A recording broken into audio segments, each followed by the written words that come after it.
This is the Levels Network. I'm Justin Horo, joined by the Triple OG, Willie Mason, and the bro Lukey Stowe, who's just running around and doing shit. There's a good reason, but There is a good reason. This is an emergency podcast, or a filming of an emergency podcast, because, mate, you mentioned it on Thursday. We're off to PNG tomorrow. yeah, we're off. Right after the Thursday session, we just I went, all right, fuck it. I'm going to call Shamus, see what's going on. Yeah. If he wants us over there or not. And he goes, give me a minute, right? Because he's obviously they're going to be doing. It's going to be a big week, obviously, with the announcing of, I think, some signings and with the coach being there. So it coincides. Willie's over coincides with everything there, and then Awesome. well, I think we're traveling with the Hello Sports boys. Yep. The buy round. Yep. Yeah, so Channel we're all going 9 as over well. Channel 9. Yeah. I think it's going to be a really, really Zach big Bailey. deal. So that'd be good. We can get amongst it. Pretty cool opportunity. So, because of that, we are filming whilst the Manly Panthers game is live. So you're in for a 3 treat. minutes. It's 3 minutes This to is go. this is a little mini stream for you guys 18-16. as we watch Ola Kawatu trying to fucking Yes. love the fucking big beast. Oh, what do you reckon? Do you reckon So there's 3 minutes to go. Penrith are in front 18-16, and they'll get him on an edge, what's man. his name? Cogger just returned back from the sin bin. Right. I can't believe they pulled Jakey up for that forward pass. Come on, man. Here we go. 2-point field goal. Brooks. No. Fakey. Or was that Walshy? Geez, you guys all right? That young kid. I like was. him, go, man. Go. Oh, I no. like him. It's not panic station. That's play yet, on. is it? Who's that? Oh, who was that through the middle? Lehigh. Penrith never lose games like this. Be interesting, We're not going to be able to do a full review on this game, so just your thoughts on Joey Walsh a little bit as we talk this game out, mate. I like him. He's left to right, squares up good. He doesn't look like he doesn't belong out there. Yeah. Put it that way. You know when you see some kids and you're like, God, he's got a fair bit of work to do. Yeah. Defensively good. I'll tell you his what- confidence levels aren't short. That's He's Like got- he thinks he fucking belongs out there. Yeah, and he's got that's a bit of front. That's a great thing. yeah. Especially look who he's playing against. Yeah. Greatest side of all time. I love his Greatest halfback. first two plays. Got a couple of touches nice and early. Nathan nearly strips them apart. There we go. One more crack at it. One more crack. 2 minutes to go. Nathan 2 Cleary minutes. nearly goes through. Offload. Give you one more set. Foz is up. Foz ball's up. Last a month. What do you got? 4 in a row? Well, you're mocking him now, aren't you? No. You don't want Foz ball to get your 5. Your boy Foz. The part that I love the most, and it matches up with Foz as well, Joey Walsh, those first 2 tackles, gets down on kick chase. You know how whenever Ches would put in a kick, Foz would chase the shit out of it all the time. And he got down for the first 2 tackles, really set himself up for the 5th. Come on. Brownie, play the fucking ball. Jeez, He's trying to fight everyone. Here we go. Do you go the 2? They're going to have a crack. No, I wouldn't. Oh, Joey Walsh. No. He's gone the lefty. No. Yuck. Oh. But at least had a crack for it and then just like put a kick up. If he did a fake right, kick left, That's the thing. And Cherry hit it straight as a dial. that would have been iconic. I like Is he him. right foot or left foot? He was right foot. He started on the right. Fucking They, brilliant. they took it away from him, and he was about 5-10 meters short. Oh, they don't lose these ones. Valiant effort, but from Manly, they're the real deal. They are. Penrith weren't. They were up for this. Yeah, I agree. They were not fucking. They didn't turn up going, oh, we're going to run over these blokes. Ola Kawatu's on a tear, mate. Yep. I know they're talking about Presto for right side back row, but About 3 weeks ago they were. yeah, when they played, but he has to be in contention. He needs to start. I told a couple of years ago when they put him in Origin, put him on the bench and put him in the middle. That ain't him. He's a starter. Imagine what his first 10 minutes would look like. Fucking yuck. Fuck. Fosball comes Would've to an been all end. They're fucking contenders, mate. Yeah. They are the real deal. Oh, what's he doing? Kevin Iro. Does the Sammy Walker. Oh. And just walks it out. That could cost me my super coach matchup, that actually. I've got a matchup like 20 points where I was down. And if he'd had that line break assist before, I'm talking about Nathan Cleary too, by the way. Nathan Cleary just did a Sammy Walker of a couple of years ago. The OGs remember Kevin Iro. Yeah. The Panthers too good, 18-16, and they end Fosball.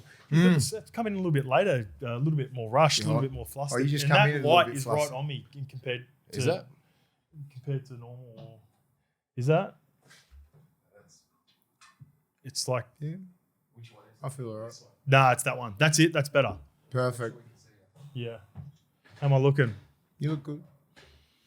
Because I feel like I'm sweating with that coming down on me. But it's probably just because we've been rushing Yeah, around we'll to get just this chill out on. for about 2 minutes. There's a bit of a rush job. What about how fucking torturous it was to get the visa? Oh, That's the hardest. I've never, and I didn't even do it. Claire Bear, best. so reiterating.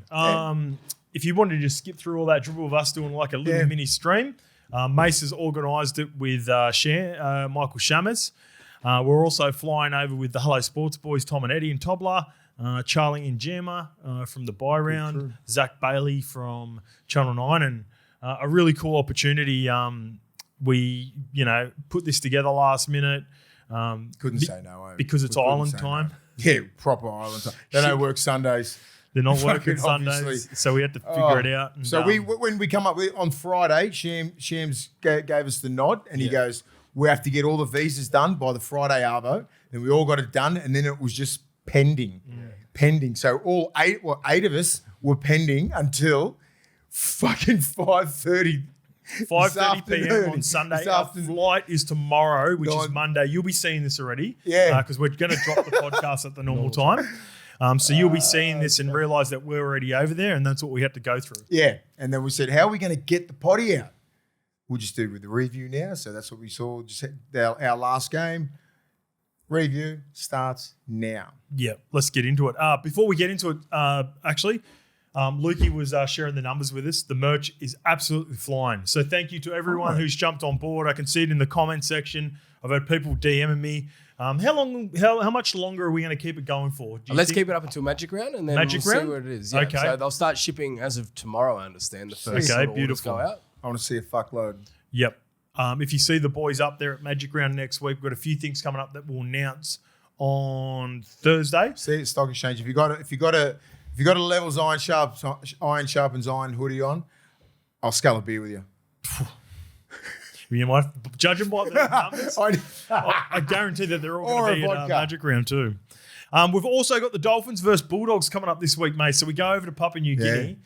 We're going over tomorrow. We return on Tuesday. We've got a day back here in Australia, back in Sydney, and then we're flying up to Brisbane. Thursday. We're going to be attending the Bulldogs game. Lukey's going to put the link in the bio as well.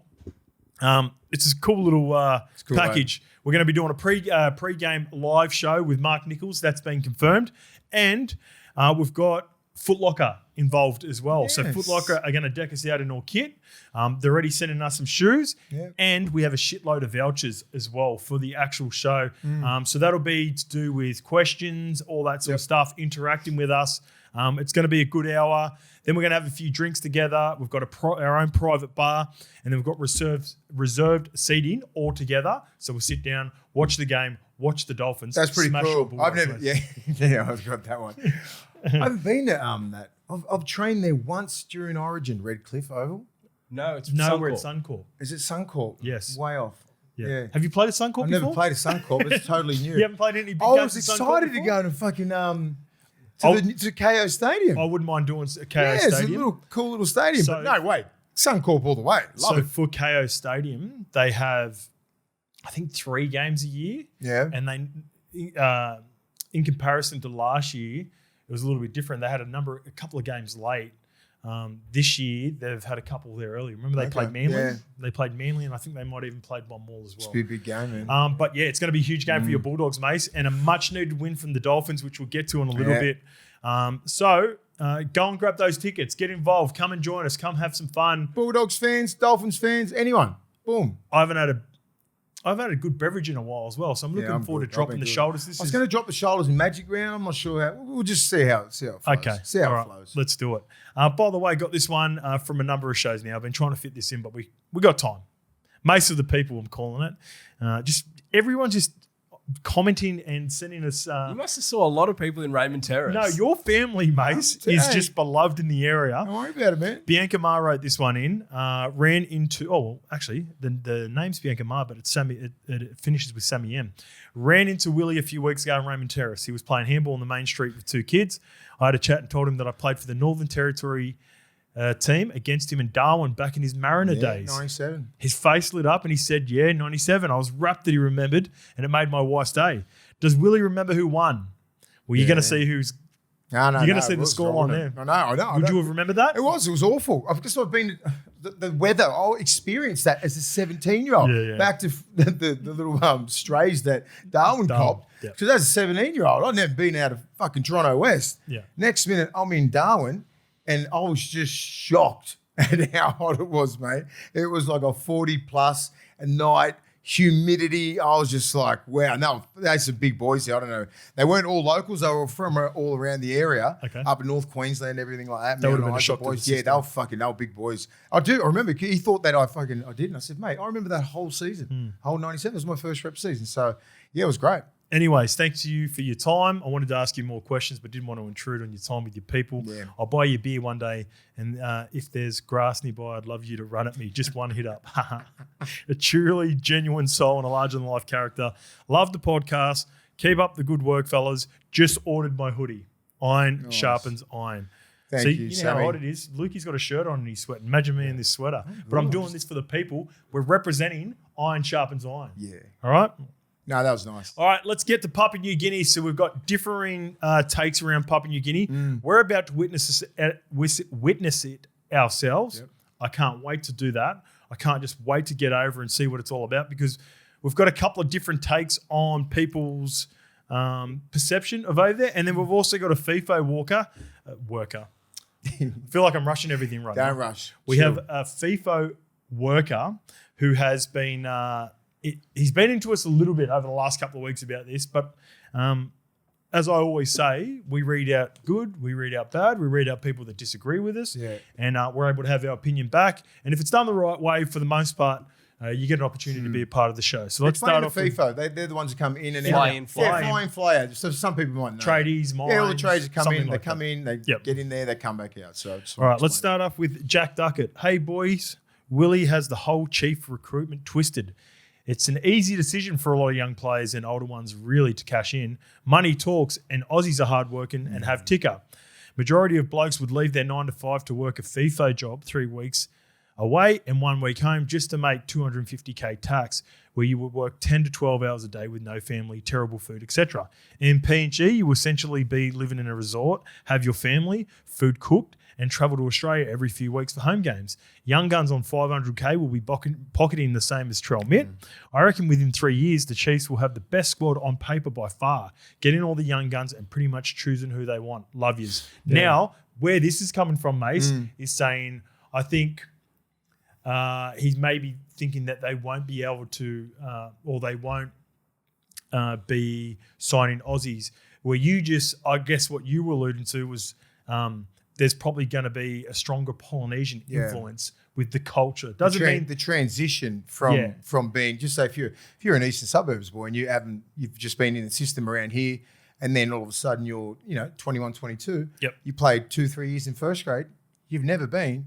Then you go there. They're the ones that I'm talking about. You're going to get shocked, and he could be the best young kid in Australia at that time. You're going to get shocked. But when you talk about the Pacific Islanders, what my point was, they've been back to the islands, they've been in the back of the trucks, they've been back at home. They understand like the island sort of life. Yep. And it's not that too far. You know who's also going to do well, and this is where I think Jack's alluding to here, all the country boys. Anyone who goes pig hunting, any of that sort of stuff, like and a simple life, mate. Yeah, Isaiah, where's he from? Do you remember where he's from country. Originally? But like Queensland country, right? Imagine if you're from like Mount Isa. That ain't going to be big.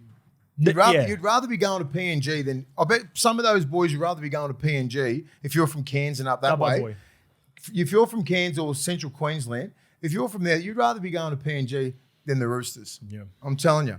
So furthest they go down is Brisbane. So you're saying the only really recruit that they won't be looking at is Hugo Savala, because he's a bookie from Randwick. Eastern suburbs boy from Clay Valley. Mate, you're not getting him when you're not getting Victor Radley. Nah. You're never getting Vic. For those two guys, It'd be like trying to get Brian Fletcher and Luke Ricketson back in fucking 2002. for those two boys, they got a little bit of dog in them. Yeah, they got enough dog in them to get over. Here's it. one. I heard on the weekend on Kenty's podcast, he said that Kiwis aren't eligible for the tax. Oh yes, What? So Rennie big was- question to ask Shamus tomorrow. Yes, yeah, that's a good shout. So Rennie mentioned that as well.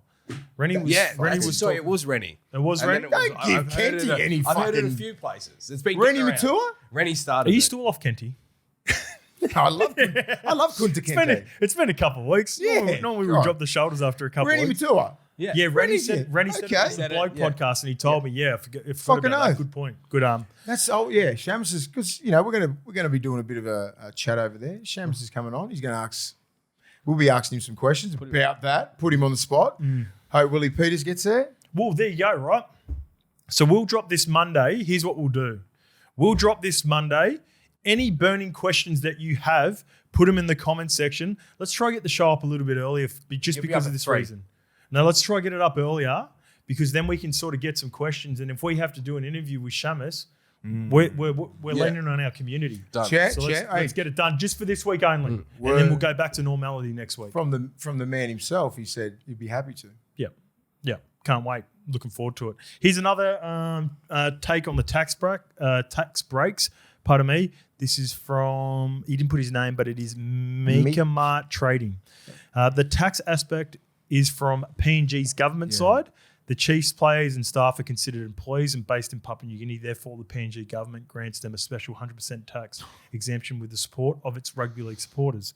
The Aussie government has provided funds for the team as part of its bilateral relations. This agreement is sealed and won't be dismantled by any future incoming governments unless the PNG government breaches the terms and conditions under the agreement. Okay. All these details, funding, something to do with Oz plus tax exemption and PNG, they are for the next 10 years, apparently. So that's another thing. Remember, I want to ask the length of the tax breaks. I heard it And was then the the 10 years, wasn't government question we had too. it? Yeah. And the government question. Yeah. Well, which one was that again? With the parliament changes. Oh, Yeah. yes. Yeah, that's a good one. Yeah, we'll put that down as well. All right, here's a less optimistic take on what's going to be happening over there. The cons of the compound. This one comes from CJH. Look, he's always in the comment section. He gets a little bit fired up at times, but he's a clear supporter of the episode. So let's read it out. Mace, brother, I love you, but no. PNG is one of the most violent countries in the world. When we go there for mahi, we are told to not take anything with us, and they do not recommend we leave the compounds. It's consistently ranked amongst the bottom 5 cities in the world in terms of livability and the top 5 in the world in terms of violent crime. Add to that a massive meth epidemic, and those numbers are all continuing to rise right now, and we are being gaslit by the media that says it isn't the case. Please, boys, actually do some research on this topic, as all of us who have worked there longer than a week know the horror stories. This is a long-term, not a holiday, and saying they worship rugby league players doesn't mitigate any of that. Now, look, I appreciate you've been over there. I will say, like I said, you can go, we said this on Thursday, you can go 2 extremes to it. Yeah. Now, what this CJH saying from his experience, is there some plenty of truth to it? Yeah, of course. So he's gone over there. He's worked over there. I do really think that his experience is not comparable because of these reasons. Because the amount of security and all the detail that they'll have within this compound and facility, I think is going to be way more than respectfully any FIFO worker would get for going over there. I also think he's underselling the popularity of rugby league players. You said it before as well, Mason. It's perfect. Someone wrote it in the comments section.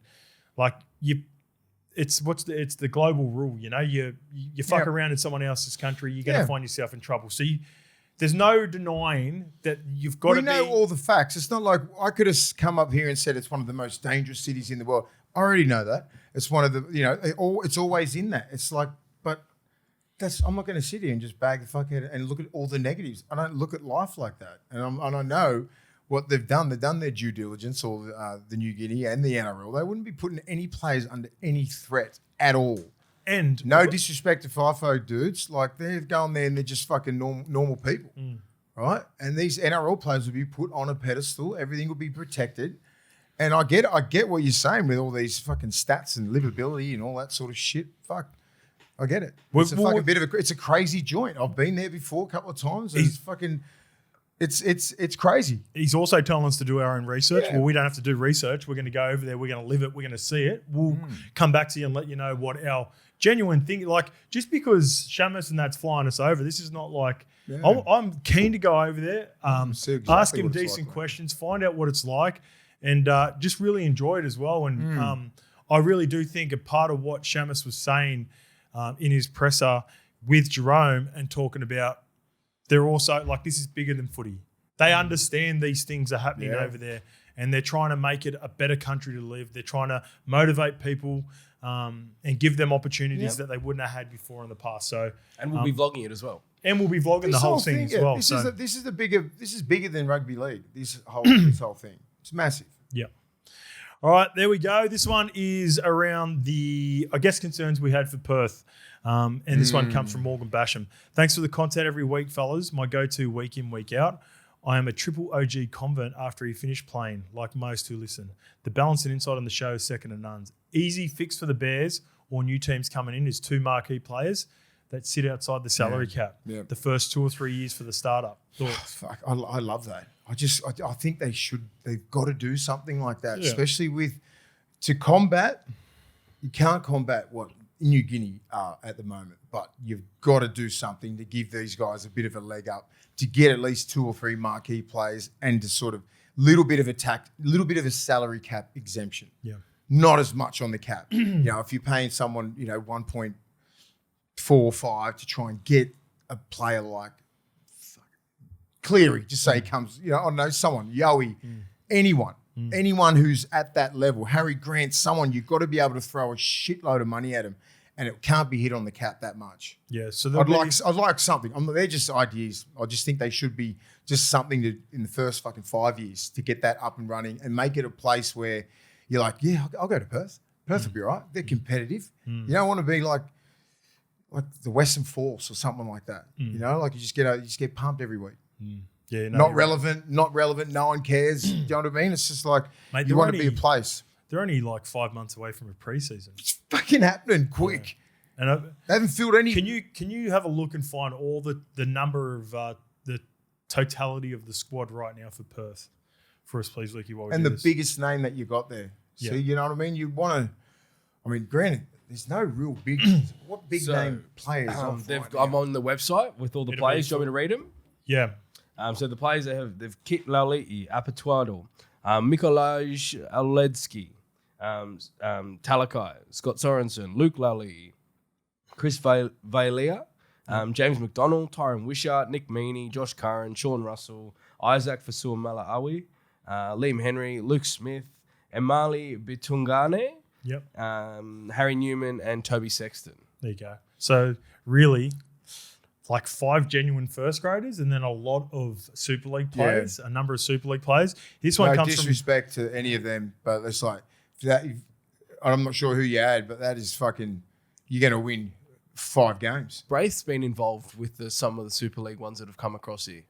Yeah, he has Aledzki. Yeah, he has Aledzki. He's got the big front rower, and he looks like a big Croatian. Yeah, he was. What's he Polish or something? He played game 2 and 3 for England in the Ashes. This one comes from Flash Blackie, who doesn't think it's an issue. You keep saying you can't think of one person who would sign for Perth because of the PNG offer. Do you think Tyron Wishart, Nick Meaney, Josh Curran, Scott Sorensen, Sifa Talakai, Toby Sexton, Liam Henry, and their management had not thought of that? Yeah, that's exactly what I'm saying. And maybe they discussed it as a possibility. And here's the last little bit before I get to it. Those boys get a chance to play for Mel Meninga. Some people might just love Australia and still want to call it home. Flash Blackie, like... You're missing it. You're missing the point.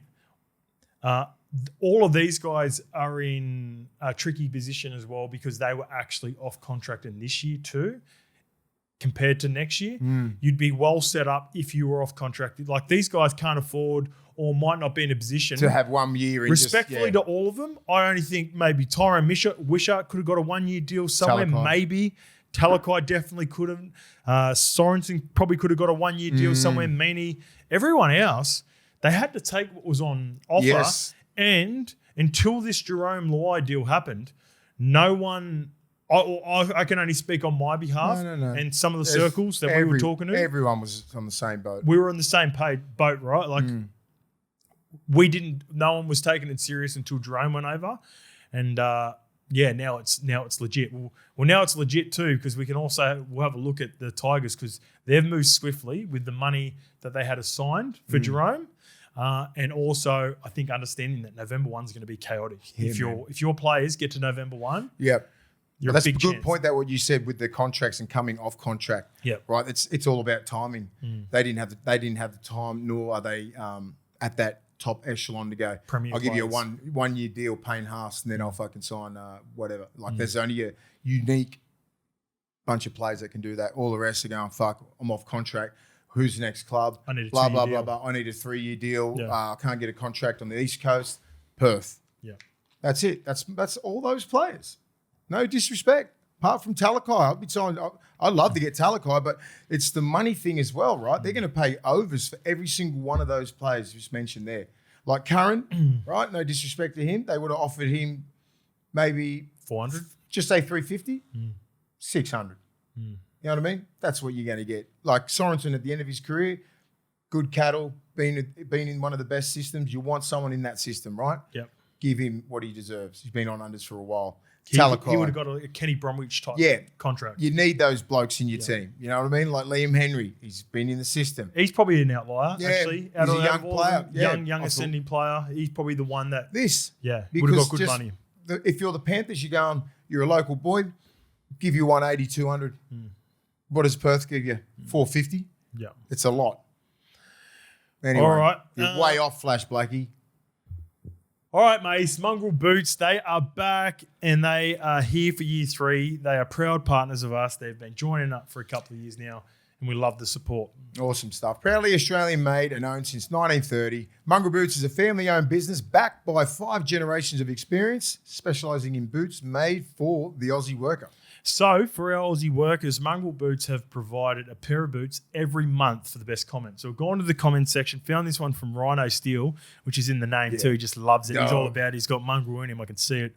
He's been running mongrel work boots for 8 years now. They are 100% the best in the game.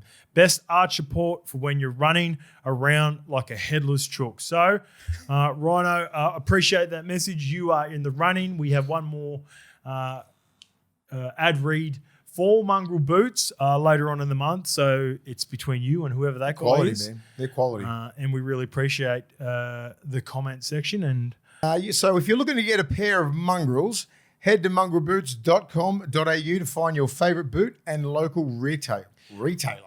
Mongrel Boots are Aussie born and bred since 1930.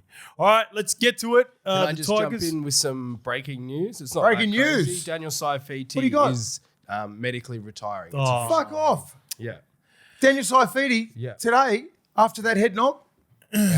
Due to, it's due Oh. Yeah, that was rumoured on Friday, but is it official now? yeah, one of the journalists has just posted. Oh, mate. That's a fucking very bold decision, man. That's ballsy, right where he is now. He'd be 30. I'd say 30. So do you know what his last play was? Scoring a try against Canberra. He did not play today? I thought he played today. No, that's No, Jacob. That's Jacob. Jacob. Fuck. Yeah. So Daniel, the Dolphins, sorry. Oh, man. That's such a... I believe that was his last play. He went to go extend and score a try. I believe he scored a try against the Raiders, dislocated or pinched a nerve in his shoulder. Yeah, and right. he's been out ever since. Okay. That's devastating. Devastating. I had a chance to meet the Saifiti brothers up in Byron about 5 or 6 years ago. Best- Great humans. Yeah. Great Some humans. of the best both of humans them. you'll ever meet. I'm devastated That's for him. that's a fucking... I think he's only 29. They're only 28 or 29, aren't Yeah, they? I thought Jacobs is just hitting his peak now. Jake's playing really good. You know, Daniel's represented. They're both represented. 29. It's his birthday on the 1st of May. Yeah, both represented Fuck, heavy. New South Wales proudly. They go hard. I love both brothers, man. That sucks. there's obviously nerve damage. It's probably a lot of he's been banged up for a bit. Just little annoying things. He was playing well for the Dolphins last year. Just he was their best front row until they got their shit together. Just make sure. Hopefully the club is looking after him and he's well looked after. I wonder if he'll return to Newcastle. Yeah, and do something around the pathways. Yeah. I wouldn't be surprised. When you come to these sort of shock endings, it's up to the clubs to really look after him mentally as well, to have that support, because when you retire, you don't know how that person is, if he fully identifies himself as a rugby league player only, and he hasn't set himself up financially. It's a lot of it's very nuanced when you retire. So as long as he's got a good family around him, good base, good family support, he's got his brother with him, got good friends, hopefully the transition into normality, I suppose, is seamless. But we all go through our ups and downs, but it's a terrible way to go out. Yeah. I was fortunate enough to play and go out on my sword, but some players just don't. You don't get the happy ending. You don't get the Ray Price on the shoulders. You just see Shane Webke. You don't get Shane Webke's. People just retire. Like I just retired because I was just fucking sick of going training. Right? You know what I mean? But that's just it's me. nice to be able to do that. That was me just to go, at 36 years old going, I'm done. Some people get the injuries, like the Boyd Corners, the Jake Friends, and it's like, fuck, you don't get to go out on your own accord. So that fucks you up, and don't think about it now. It's like in 5 to 10 years. It took Boydie a while to get over it. Jakey, it's ongoing. So they've achieved everything. They've achieved a lot in the game. So you just got to be careful. Talk. Just make sure you talk. Yep. Talk to your friends. Talk to your family if you're struggling. I guess there's one. And the RLPA do such a great job with the retired players. Don't be fucking scared and don't be embarrassed to turn up and just to hang out with the boys, and because that's what you miss. You miss your community, because your community is what you've been doing since you're 12 years old, is playing rugby league with all your boys. Once you separate yourself from that and you think you're fine, that's when men really suffer like that. You need a tribe, you need a community, and that's why we're pretty blessed to be part of the rugby league community still, right? And I'm still part of the Bulldogs community, and we get to sort of interact with players, and it's important, right? We get to go to the RLPA golf days, and we get to hang out with blokes that we played with 20 years ago, 10 years ago. You know what I mean? So it's important for that. So don't lose that connection, because that's what you miss. You know what I mean? Some players can do it for a couple of years, but then you're like, fuck. Then the old mental health starts coming in. Alcohol, drugs, depression, all that sort of stuff. So it's very important, especially with the players that are retiring right now. It's important that they talk, and it's a hard transition for some. Yeah, two things from me. It's going to really help. I think it will help that his twin brother is still playing at a high level. Yeah. We'll be able to support him. We'll still be a part of, not lost to the game, because he'll be supporting his brother, no doubt. And second of all, just reiterating your point around the connection between people with the RLPA now. Yeah. It's as good as it's ever been. It's only getting stronger, and there are plenty of events on, and we're a part of multiple events throughout the year. Yeah. So the RLPA, the ex-players community, will get around him. Yeah. All right, let's get to this. Taylor May and Terrell May pranked everyone on got me twice. Friday. Well, they got me once. I was confused the second time around, but I figured it must have been May 1st, May prank. If it didn't cut, if it was a prank and then it didn't have the re-signing, it was really bad taste. I still think it's like not my sort of flavour, but it is what it is. Congrats to the boys. Taylor May has set his sights on achieving the ultimate family dream. He's re-signed and extended with his brother Terrell. They have been outstanding for the Tigers, and they really want to play with their big bro as well. So that's a part of the decision. If you're looking at the makeup with Jerome moving on, Benji mentioned that Jock Madden will get an opportunity. Latifa Ainu, Javon Andrews is a young kid that's coming through the grades that's got their big raps on. And they didn't look too bad with Jock there and Dewey. Apart from Dewey getting injured, we'll get to that, but they didn't look too bad. Yep. So there we go. It could be an opportunity for nothing's guaranteed, but their big bro might be able to come back. He's been in the UK now over in the Super League. And had a lot of success at the Catalan Dragons and Hull KR, so maybe he links back up with them. Congratulations to the May brothers. Especially Taylor, been through it a little bit too. Yeah. Seems like he's on the other side of all that. He's doing great things. We love their podcast. We love I'm what still they do. confused about those fucking what I sent on the group today. I'm like, they're going to fucking the Chiefs. I'm like, is this fucking satire? That's what I or said. something? I I'm was fucking like, confused. Yeah. And it made, like I said, it made sense. Makes sense to go. I'm like, okay, sweet. And Good then on like you. 5 minutes I later, was like, they put good the on you, actual- boys. The only part that didn't make sense when I was watching it, because me and Randy were driving out to go do Fuck, what's radio happening? at a call, and I was like, I said to him, I said, fuck, this can't be right because it's not November 1st. I said, there's no way Benji and their club would have waived their right not to go to November 1st so quickly. So that would have been dodgy as. Man. We definitely would ask Shamus about And that. it wasn't even April Fools or anything. Yeah, it was May It's 1st. fucking May. It's like April 29th. So it was May Fools. No, Like it was May 1st because I waited for May to announce the May. Right. So that's That's what I'm everyone's saying. fucking So I'm missing saying, it. I'm saying that the prank seemed to me like it was an April 1st joke on May 1st. Yeah, 'cause that's they're what I'm fucking Terrell and Taylor and May on the 1st. Whatever, boys. Fucking well done. But that was fucking dumb. Fuck. Like, you got me. Or maybe I'm dumb. Jeez. The West Tigers have also looked like this hasn't been confirmed yet, but it's been reported by Mr. Exclusive, Danny Not the Weidler. dream. Buller has been on the radar for a number of teams, but it looks as though he's agreed to a multi-million deal to stick with the club. Weidler described the rising superstars' new contract as a mega deal and a huge boost for coach Benji Marshall. The signing comes just days after they were informed co-captain Jerome will make way.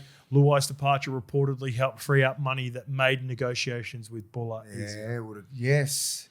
Because that was the rumour that wasn't quite enough. What do you reckon he would have got? Fucking close to $1 million. I reckon over. I think $1 million. Yeah, maybe. Yeah, I think with Luai gone, I think it's maybe 1.1, 1.2. Because all the chat was around the He's 800. He's the next man up. But there's a lot in front. I mean, Dylan Walker, Dylan Edwards, and Teddy are getting old, mate. Like, who's the next fullback for New South Wales? He's Queenslander. Fuck, is he? I Fuck think him. so. I I hate think- him now. Yeah, I No, believe he's I'm joking. Queenslander. Are you sure? No, that's Yongi. Yeah, you're thinking young. Yeah, Chongi. I think he's New South Wales, mate. Yeah, he is. Don't claim to be one. Under eligibility rules, Bullock could represent Queensland if he chooses to not go with New Don't Zealand. go there. You No. never play. Mount Isa? Hang on. Go away ads. You'll be Under four. current this is an older article. So Yeah, under yeah. current eligibility could represent Queensland and Australia if he chooses. There's not to. dry around it. Yeah, big So, time. No, there's dry. He says, He's I got think it. he speaking wants. to the Sydney Morning He'll be Herald, 35 before he I gets his don't origin. claim to be a Maroon, he There you told go. the publication. I'm eligible, but So I he's- don't he's- want to he's- play for Queensland. My family are Koori and are from New South Wales. Live around Coffs Harbour and Maxville areas. So I've he's- always gone for New South Wales. He played his junior footy up in Queensland, but he doesn't want to play for him. Sure, what a conundrum. He's Luke That's Keary. rare. What a conundrum. He's Luke Keary. He's the opposite. Yeah, he's Yeah. Kiri. Yeah. No, he's the opposite of GI. Kiri. He's That's what I Greg mean. He's Inglis. Kiri wanted to play for Queensland, didn't he? Yeah. Greg Inglis. Why did Kiri want to play for Queensland? Wasn't he Hills boy? What? Yeah, he grew up next door in Glenavon. But he How good a started- job's You've he never doing? mentioned that before. Never. I think they know that they've got a talent there. Luke Keary, he's on everything with Fox. Yeah, He's killing it. everywhere. He's killing it, but like, fucking hell. Should I call Give him a Kez? break. We're in a draft right now. Should I call Oh, him? jeez. He'll probably be on his way home. Call him. Talk to Anyway, him about I don't. Yeah, he's the next. I thought he was the next man up for New South Wales. Should've called That's him. fucked. See what he say. Okay, Lukey's claiming you're a Queenslander. Yeah, but he did want to play for Queensland. Get him on the junket over to PNG. So Jareem was born here, born in Queensland or Fiji? Because he's half Koori, isn't he? He's probably going to think I'm rushing. He's Brush. probably going to think I'm rushing him about Oh, his, to get a pick in. about his pick in. Yeah, Anyway. he's on the. What were you saying? Sorry, I was taking notes. So Jareem Buller was born in Fiji or Australia or Queensland? Like Queensland Let specifically. me keep reading. He was, eh? The Auckland-born product. There you go. That's right. Yeah, he's tricky. And she's got Fijian descent. Fiji and Koori, yeah. That's why he moves like that. So this a fucking article good was blend. written when he'd played 43 games. So he's probably played a few more now. Okay, while you figure that out, let's get to our RLPA Player of the Month. Latrell Mitchell's massive month earns players' votes for April, and he might even got a few points today as well because he was fucking Beast excellent mode. again.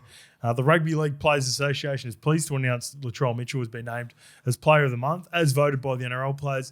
Latrell Mitchell's stats for April: 4 games, 7 tries, 2 try assists, 5 line breaks, 27 tackle breaks.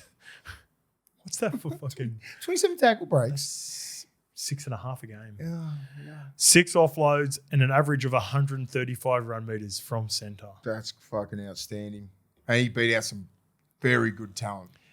I reckon since I've started doing this for the RLPA in the last 2.5 years, that was the best month of footy of contenders across the. Who he beat out Dewey and Teddy, who are excellent. I had Olukwatu, who didn't even get a mention, who was a fucking beast again today. What a month! Like Dewey couldn't play better in a month in his whole career. Yeah, I don't think he could. And I think he would have ran third. I reckon Teddy would have. Second. That's what I'm saying. He could not have put a better month together, and you're still getting outdone. Yeah. Just. Congratulations to all of them. That was a really good month, and Latrell Mint. What do they get for that? Just the, congratulations. Do they get a trophy? Get an award? Yeah, I think they get a little. Yeah, get a little plaque. Yeah, okay. I think so. And they something. They get Jimmy Bureau, Tommy Simons to they come around. Should and get give a fucking Levels hoodie. That's what they should get.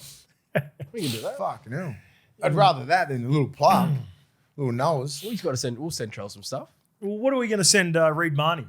Because the Cowboys 28 defeated the Bulldogs 12. Got an opportunity to go on field with Reedy after this game. I mean, for an ex-player like myself who's been in that position, right, and then played for the Roosters against the Dogs and then fucking, come up with the goods. A little bit more hostile than his little return, but the way he got around the field and he just, he was still niggling, he was still doing that, but he sealed the game. Did you see that he shared the Did he Bulldogs? Fucking go to the Bulldogs when he threw the pass to end the game, right? Yeah. Well, they didn't show it on the film, but they reckon he ran to the fucking Bulldogs supporters and sat on the fences like the Lambo leap or something. No, he didn't. Yeah, he fucking did. Oh. And clapped him or something real like Petty. Just Tom Petty. Tom Petty'd it up. Mate, he trolled you guys. He shared the Bulldogs Instagram account of the result on his Instagram story.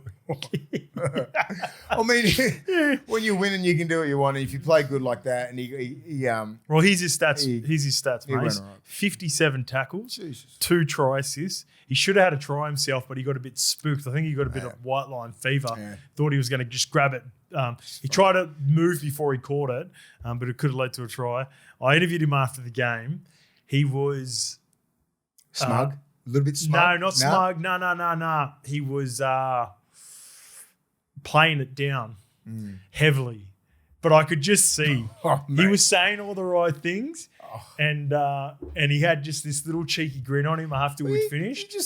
And I just knew. You got to know. Like, look at the way. Like, it wasn't, like they wanted to get rid of him for another player and say he didn't fit the culture and all this sort of stuff. And he goes up there. He's playing probably his career best footy. Plus the Vegas, the Plus reports the Vegas of the little thing. incident in the There was a lot of shit going on, and he's just like, he's had to leave. He was part of that build of the Dogs when he got there in 23 and then 24, 25. Big part of that culture shift, and then got asked to leave, pretty much, and then fucking and yet that would just piss you off straight away, like thinking, because you're probably thinking you've been part of this whole journey with all the new players and everything like that. I should be part of this. Next minute you get told, no, we don't want you. It fucking hurt. It would hurt. It would really hurt. Well, the last time I was at a core stadium when I seen Reed Marnie, he was almost in tears after they'd been eliminated by the Panthers in a Bulldogs jersey. Yeah. And this time he's walking off as a victor. And it must have felt sweet. Good on him. He would, exactly. Yes. Happy for him. There's nothing better than that, being in that position. I've been in that a couple of times. The Cowboys attack, Mace, when you watch them live at the stadium, Bulldogs didn't do themselves any favours in the second half and sort of, we'll get to them in a little bit, but far out, mate. And I was thinking about it too with the rule changes and how well they've been playing and how quickly they can blast points. As soon as they get a quick play of the ball, and Drinky's the catalyst, Drinky's leading it, smashes behind the ruck, and all three of the guys, here's why they're so dangerous right now. They're skillful, Clifford, Did, and Drinky, but at the moment, they run first. Yep. Like they smash the middle of the field. They don't try to beat you on the outside. Yeah, if Jace gets a late offloader or a fucking quick play the ball, they just go bang in behind the ruck, and they'll do it 4 or 5 tackles in a row before they shift on the last or put a kick in or a late offload. But it's beautiful. They just generate speed. It's good to watch, mate. But you've got to generate and earn the right to play football. Yeah. They do. And then when they get in good positions, they fucking skin you, right? But they're banging down the door all the time. That's what you got to do. You can't just do 1 or 2 and then have a shift. That's not it. That's not it. You've got to keep going, just generate speed, and that fatigues the middles, doesn't it? It also takes patience too, mate. Yeah. Because for the first 60 minutes, and Ciro even mentioned, for the 60 minutes of the game, 12 all was sort of right where the Bulldogs have wanted to be in the last couple of years. The difference is, I think they were mentally beating teams in years past, but because of the form of them this year, teams are going, no, fuck that. We got them. They can fade. Yeah. Like back in the day, this Bulldogs team wasn't fading. Yeah. And it takes a real patient mindset from either team to go, right, the Cowboys weren't playing grouse. Traditionally, Cowboys aren't like that. No. They're gunslingers, mate. Nah. So, yeah, that was pretty cool to watch. Also want to give big props to JT. Was cool. Cap. Was cool to be on the field. I went up to big JT and fucking congratulated him. But what do you think his second stint is so much better than his first stint? Because everybody's giving them his best. Gotcha. They give their best. They know it's Taumalolo still. It's not. It ain't prime Taumalolo, but if you fucking go in at 70%, you're gonna get fucking belted that way. You can see that people, makes sense. and he's got that footwork. If you don't fucking come at him with your best shot, you're going to get put on your ass. He's got that late footwork, right foot, left foot. He's got the bump. He's got everything, and he's still got the pace. So his second stint, they're just not as fired up. I get it. You've summed it up perfectly. And I was trying to figure it out. He starts the game at the same level. It just looks better at the back end of the game because everyone else is fatigued. And there's his footwork and he's so good. And by this time, they've already dug holes in the defense, right? Like Drinky and everything, so that team is fatigued, a little bit fatigued. He comes on fresh legs. Give me another 20. That's when he gets those meters, right? He just fucking couple of 20, 25 late offloads. You know, like it's perfect the way they're playing him. They'll get another 2 years out of him if they play him like this. Agreed. You play like this. I'm not sure what he's doing for training or anything like that, but what they're doing, Rod's got it right. It's working. There. It's working. He's the leader. He got 200 of the best easy. He's been averaging over that. Quite easy this year, right? It suited him the 6 to go pretty much. And even Todd Payton mentioned it with Thomas Michele. He's they get about 5 or 10 minutes together each half, and when they're on the field together, it's a problem. And he's trying to finish with them as well. There's a mixture of Cohen Hess starting, Griffin Name coming on with what I say, Michele. you've got 4 starters in one team, and that's when you know you got a good pack. When you can start each of them and not really lose anything on a given week on a matchup. A matchup. Like who are we playing here? We say, I'll give Griff needs some match fitness. Let's play him 60. Give JT a bit of a rest here. Even no disrespect to the other opposition, but you can do that with those guys. Cohen Hess is playing his career best since he's come back from. He had a shitload of little calf injuries and little things that were just haltering him. I think he missed the full season. Missed the fucking ACLs. He's had some really shit injuries. Now he's back. He can play. He's a proper player. He's an origin player. Ruben Cotter. Fuck off. Dude's an animal. We've always been high on. He's my man. And then you just got Lukey. Looks like Jeremiah. He's see the way he fell, man. God. Yeah, he's re-aggravated that same shoulder. That sucks to see that because it's his second game back. Yeah, again, like going out on the field, you could tell that he was. He still looked. He looked like he was ready to roll. Yeah. Give him another 4 weeks. Yeah. I was very apprehensive of what sort of Nanai come back because years to go, years behind because he's only 24 years old. Yeah. He's fucked around for a little bit. Then, he got dropped. Yeah. the other year. Then ended up playing his Origin. Yeah, that's the sort of mindset, and I think he come back with a really strong mindset of coming back and making a difference straight away, not worried about his fitness and that. I'm not sure how bad this injury is. I hope it's not that bad. Yeah, we'll But see what happens. They throw footy at you, man. They're going to be thereabouts if they can keep their same squad. Where are we down here? North Queensland. What do you think of the Dogs? What is your what's missing there, mate? Oh, by the way, I just want to give Burns and Chester a rap too. Like Burns would again, an ex-Bulldog. Yeah. And Chester had some nice moments again. Yeah, Chester's good. Those I DM'd Chester. Those brown snake. Yeah, it's good now. And I said, mate, you're going good. You guys, mate, big fan. I said, mate, you're a good kid. I said, you've been killing it, mate. Just go easy on us. I seen. I also had a chance to catch up with Blake Green and Jordan McLean were down on there. Yeah, okay. And they're going. Good man. Yeah, they're going. Get Chester for an interview. Yeah. But he was fucking over with all the fans and clapping all the fans. They love him. They love him. He There, fucking runs hard, mate. The injuries that your Bulldogs. Yeah. It's hard to talk about them. They're just. I guess you've like. I know it's.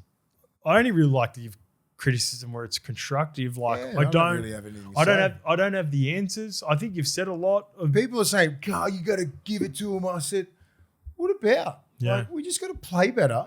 Just fucking batten down the hatches and just rip in. Like, there's no other way. Like, you just got to play at a certain level. Everybody needs to buy in.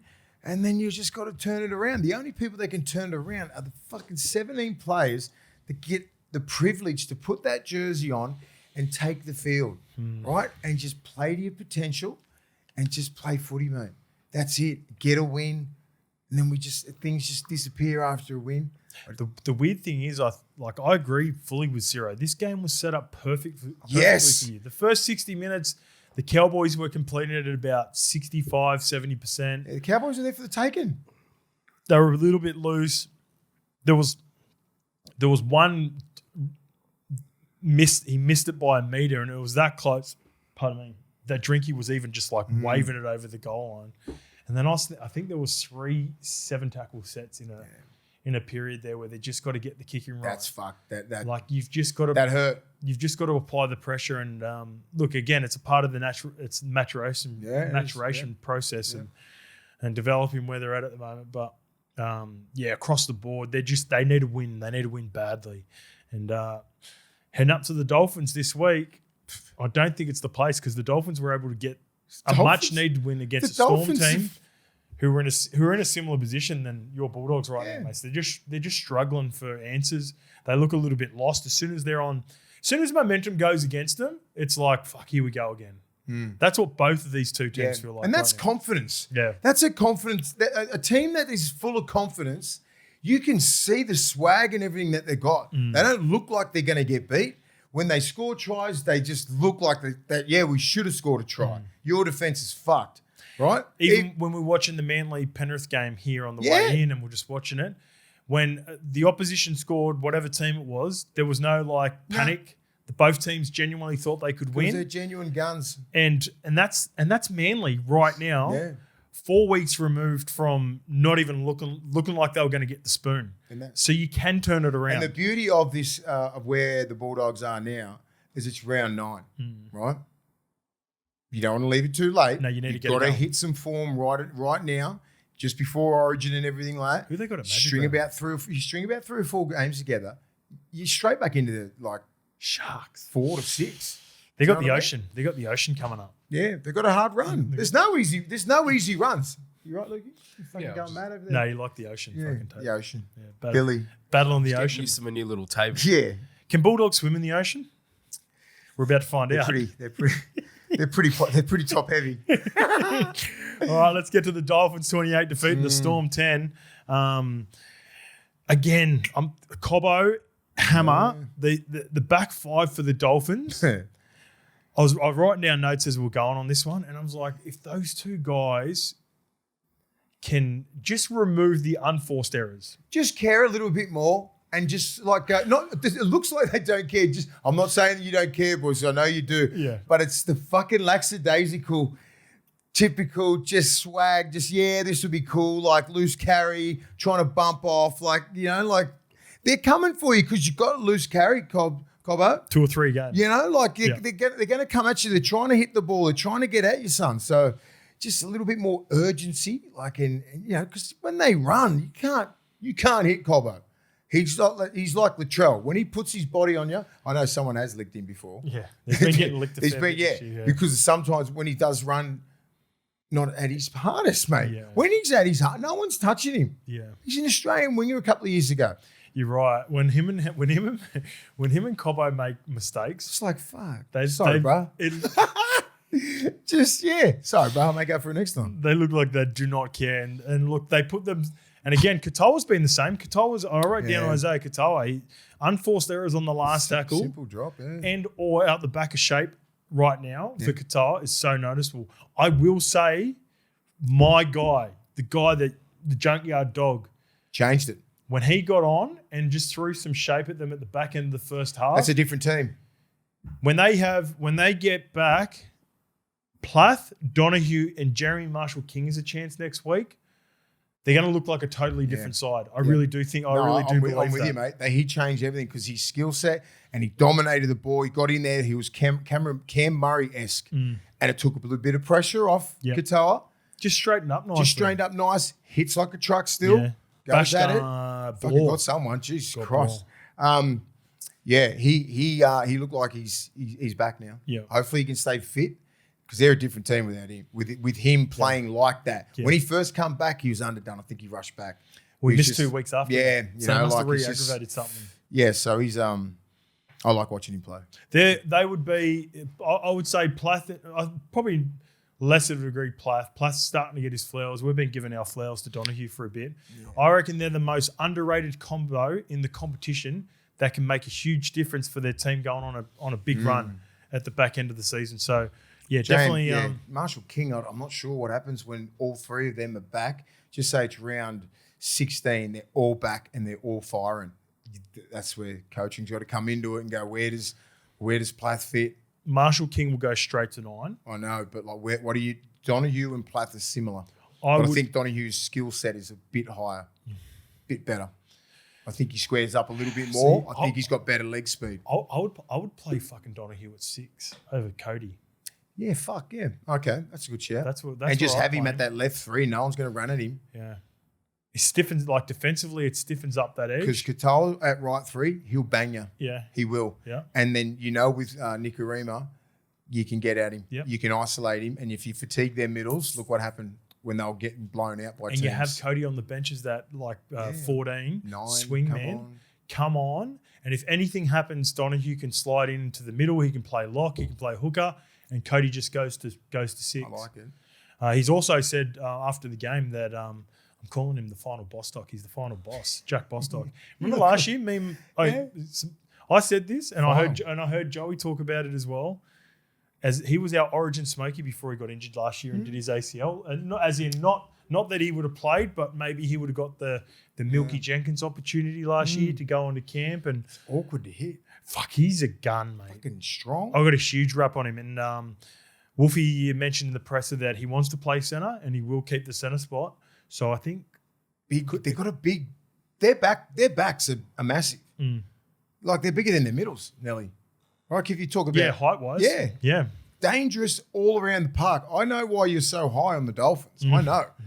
Because if they get it all together, they're a problem, mate. Yeah. That's what I'm saying. If they can all stay healthy and they can just figure it out a little bit, because I know that their middles they will take anyone on. Their backs, they just need to value the ball a hell of a lot more. I'll tell you what. Like you're gonna put your middles under so much pressure. Do you know who can't keep doing it? They're the Cowboys of last year. Yeah. And what I mean by that is they've got so much talent in their team. They've got strike, they've got speed and power. But the Cowboys fucked around and turned the ball over all the time on the first couple of tackles. And you know what? Yeah, you can't. Even the Broncos were doing it. Yeah. And Selwyn was a part of that at the Broncos. Yeah. That's why Selwyn ended up getting dropped. Yeah. That's why they end up going with Karapani. Yeah. And they end up going with Mariner because you turn the ball over and Madge was like, fuck, it's not worth it. Especially in the 6 to go rule now and how important field possession is and possession. If they can fix that issue out of yardage and the errors out of yardage, they not only beat teams, mate, so I think they can put a fucking couple of scores. Look how many points they put together at the back end of that Storm team. Yeah. And at one point they had someone in the bin as well. Yeah, it didn't matter, did it?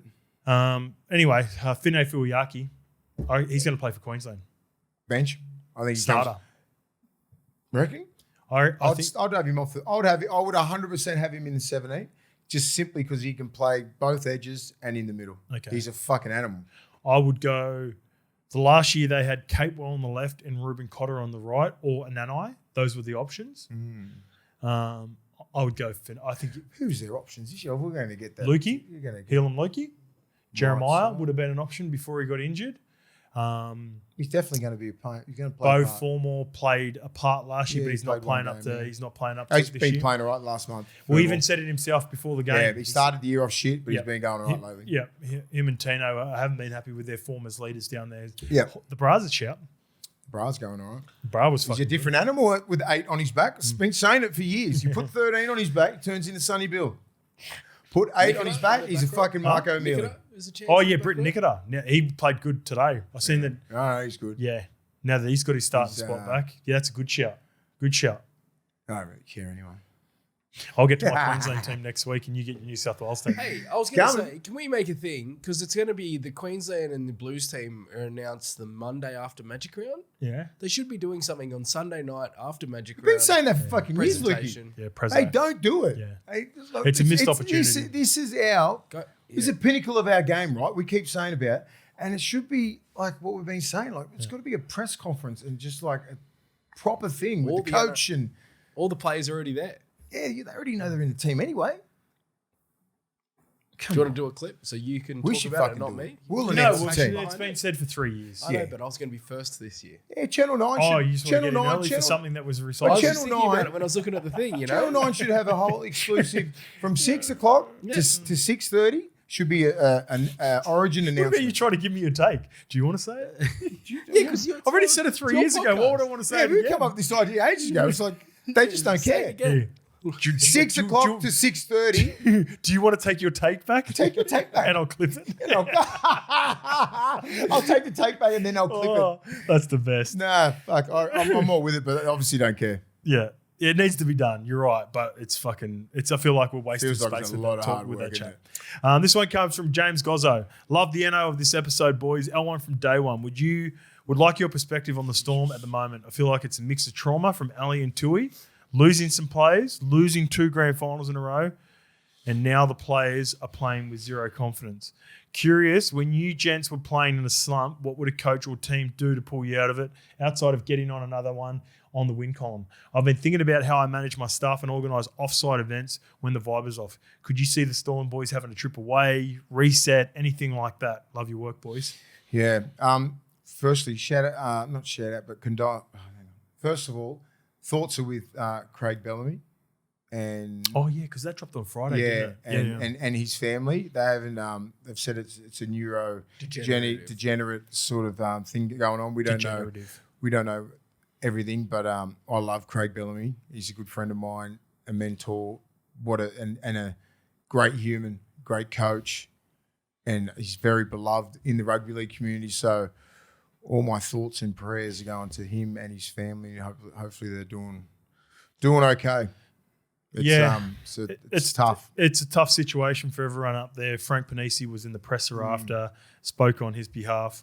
The reason I sort of forgot is because we talked about it on radio, and I thought we talked about it here. I forgot to put it in the show. Hit that night, didn't so, it? well done for bringing it up, Yeah. Mace. But yeah, he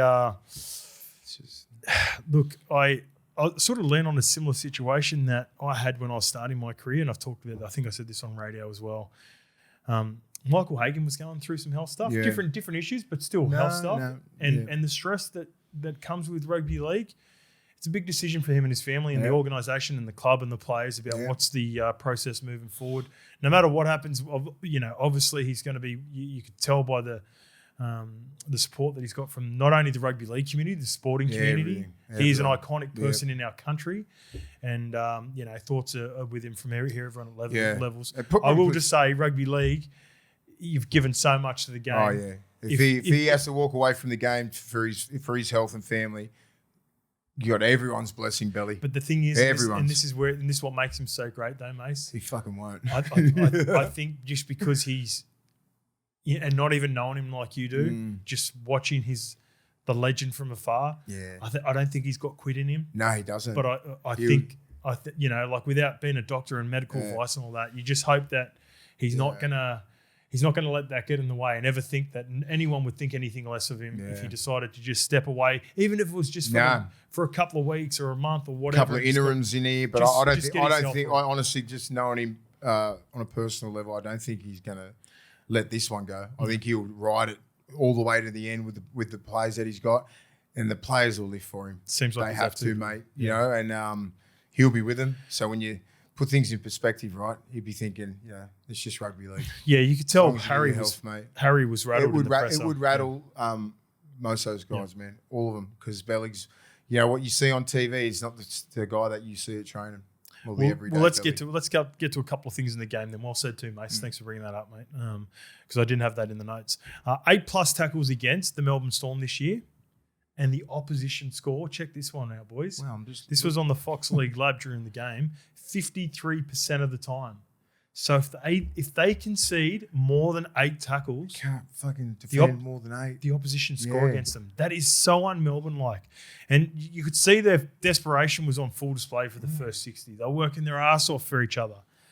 But it's just the last, individual lapses, the last 5 to 10 minutes of halves are just absolutely crippling them at the moment. And Mistakes. Look, it's a good question and a good, a decent take around the slump. How do you get out of a slump? I don't think I've ever lost 6 games in a row. If you even lose like 3 or 4, something like, you're just going, fuck. The only people who can get us out of it is us, right? We used to go out and have a beer. Yeah. Right, get and some real home truths. Have some. That's not the culture anymore. Nah, but I mean, I think the culture still is sit around and go, what the fuck is the problem? Yeah. All right, let's sort this out. We've still got some of the best players in the world in this team. It's not a problem. It's not a cattle problem. You got some of the team is there, right? It's a top 8 team. You shouldn't be losing 6 games, so something's missing. So they just need to figure that out, and that's it. It's going to a couple of home truths, and like Money's come out and saying like, he's nearly contemplating retirement because he's never lost 6 games in a row. You know what I mean? He's not used to losing. That culture's not used to losing. Melbourne don't lose back-to-back games that was foreign to him a couple of years ago. I'll tell you, here's another part that stood out for me. I wrote this down in the notes. When Kurt Donahue smacked Blore, not to say that this is not to allude to them being soft or anything like this. I just think there's a real lack of presence there right now. And people have been talking about, for sure, they're missing Ali. I think emotionally that really affected a lot of the players. I remember speaking to Money about when Ali Katoa got injured and what he went through. Now Tui's gone through something really serious and he's been talking about it. But Cooper Clark loved it. Cooper Clark comes over, fucking gets into Donga, gets into Tom Gilbert. Cooper Clark's 19 years old. Yeah, I love that. Where's the alphas? Where's the OGs? Where's big? I know Steph was sort of there. I think Steph was thereabouts. Josh King and you know what? When I was watching that all unfold, I was thinking, it wasn't nice to look at because I know they don't roll like that. This is what I want to finish off this bit, mate. Because when I fucking was playing, as much as I love the players now, I love Money, I love Hughesy. I got a soft spot for the Storm. I hated the Storm. Yeah, as a team. Same. Because if anything had happened, they were going to be arrogant. They were going to. Will Chambers would come in and push and shove ya.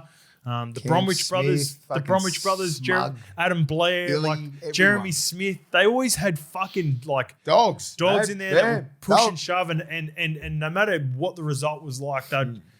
And I just feel like since Nous, I think Nous is maybe a bigger loss. I know there are some pros and cons to Nelson, but no one's fucking with him like that if big nasties around there, in my opinion. Not to say that Nelson could fight, but remember when... No, it's just his presence. Do you know how sometimes he would come in and you could see he was just like... He'd come in and then it would kick off, and we're talking about the alpha conversation with Latrell and Hargraves. Nelson would sort of come in sometimes and just lend his weight. Yeah. And he just, his presence would just be enough. And then people would like, the push and shove would just stop a little bit because you just don't know what if this fucking, what if this cunt goes fucking Bali on us or something like that? You know what I mean? Like, there was always just that little bit of doubt. You don't know what and he never did it, but it was just enough sometimes. You didn't know. So. But it's the aura that they've lost. Yeah. And that's what that was. Yeah. And I'm just like, like uncharacteristic mistakes from, players that like Money. He doesn't do that. Like, just normal drop balls, penalties, mishaps in defence. And this is the team, when you're talking about confidence, that's fully down on confidence. The teams that are down the bottom of the table are ones that just have not got any confidence at all. It's hard to watch. I feel like their confidence is defence. Yeah. Your confidence as the Bulldogs is attack. Yeah. Is that fair? Yeah. Like I don't think the Melbourne Storm feel like they can defend an error, and it's clear to say that they can't defend more than 8 tackles. Your Bulldogs team, I feel like they feel like it doesn't matter how well they defend, they can't score. No. Imagine having that confidence in you, like, fuck, how are we going to score? Like, how do we score against like a good defensive outfit? But then I go 3 weeks ago, you did it. Do you know what I mean? This is where I'm conflicted and just like going, and most ex-players and even probably, obviously the current players and fans and that are going, how do we beat the probably the most red hot side we've seen in the last 3 years, and then the last 3 games, right? Yeah. You just don't know what's going on, and so it seems like a confidence thing and a mental thing. You're like, fuck, we can't score. And then like Melbourne's just like, we fucking can't stop other people from scoring. I remember the where they're based on defense. Both these teams are based on defense. The years that we were really bad at Para, I remember this was the block that we had. We went through a period where we couldn't finish games. That was the problem. Like we ended up getting nearly getting the spoon in 11. And then I missed a whole heap of footy in 12. I got dropped and was injured in 12. But in 12, we ended up getting the spoon. But those 2 years, it felt like 70 minutes. It was we're just waiting for... Just end it, please. Yeah. It's a hard one. And this is where the team and the leadership of the coaches and the players all come into it, right? And the Storm have got those players. And as I said before when I was speaking about the Dogs... Do they have the players in the middle to sort of rally the troops? I do. I believe that. Yeah, I do. I think so. Because I think both teams have good rosters. Yeah, I think so as well. I'm not looking at. I'm like we're about to talk about the Titans next, and we'll look further down at the Eels. The Titans and Eels just don't have the roster right now. They're actually showing more fight and more signs of care and because they don't have a good roster, there's sort of an excuse for them as well. So it's like they're just playing as hard as they can, but both coaches realise that they've got a project and they're trying to get there. The Bulldogs and Storm have enough. They've got deficiencies and certain positions where you think you could improve. Fixable, but fixable. Fixable. Everything's fixable. And it's like, and that's where we feel the Storm, you're like, what is, you'd be really questioning a lot of shit, right? Because that doesn't happen. Dogs, you're like, God, where are we going wrong? What do we do? Like, did we pick Preston on the left side? Should we stuck him on the right and leave Tupanua on the left? But because he's a natural left side player anyway, but he just fucking found he's got his groove on the right, right? And then it fucks up Galvin. Where Galvin's he's the guy that we need to get going. Do you know what I'm saying? We've ended up talking about Bulldogs. We started on Storm chat and we've gone back to Bulldogs much. It's my fault. Yeah. I was the one that was comparing it, but I feel like it's there are comparisons between the two teams right now, and it's a lack of confidence. Let's get to the Raiders. 28 defeating the Titans 12. Raiders are back. Simi Sasangi, the difference again. He misses last week. Guess what? You've been arguably one of the best centres to start the competition with Trell Mitt, Herbie Farnworth, but Katoni Staggs, big names. Simi Sasangi, first proper year. And then there are injuries and Tim McCall returns and Seb Chris is there and you've got some injuries in the back row. You play 80 minutes, you go 150 metres and 2 tries to just break open the game. He looks untouchable at the moment. Mate. Like he looks untouchable. Everything he does is like dangerous. Like you've got to have plan A, plan B with him. Like you don't know where he's going to play. He pops up everywhere. Like those tries, he wasn't supposed to be there. He was just there, right? Just bang around the ball, bang, just. And most other players nearly probably would have got held up. Not him. Just fucking, he's too strong. He's just got that knack, man, and he hits like a truck. He's a complete player. He is. I don't know what position he is, but Because I'm like, okay, yeah, he's a gun centre. No, I'm with you. He can hold. I don't know what he is. He can hold his own against any centre. He proved that to us this year. Yes. The first 6-7 games. Now he goes back into the back row, doesn't miss a beat, and it's just like, wow, what a player! I'll be signed in for fucking 5. I don't know how long they got him for, but he'd be on my fucking hit list straight away if I'm Canberra. Sign him for as long as you can. I think he extended at the start of last year. I remember because you mentioned him in the trials. Yeah. And then, once you very rarely give players a rap like that. It's normally the opposite. You're all the OGs and I'm the sort of young ascending players. So I took notice of him. 2 weeks later, Ricky signed him to an extension for 2 or 3 years. So they'd obviously seen it. Yeah. And now Through to the end of 2028. Boom. There you go. So he's going to get a big... Ricky, I think they love him. Yeah, he saw it.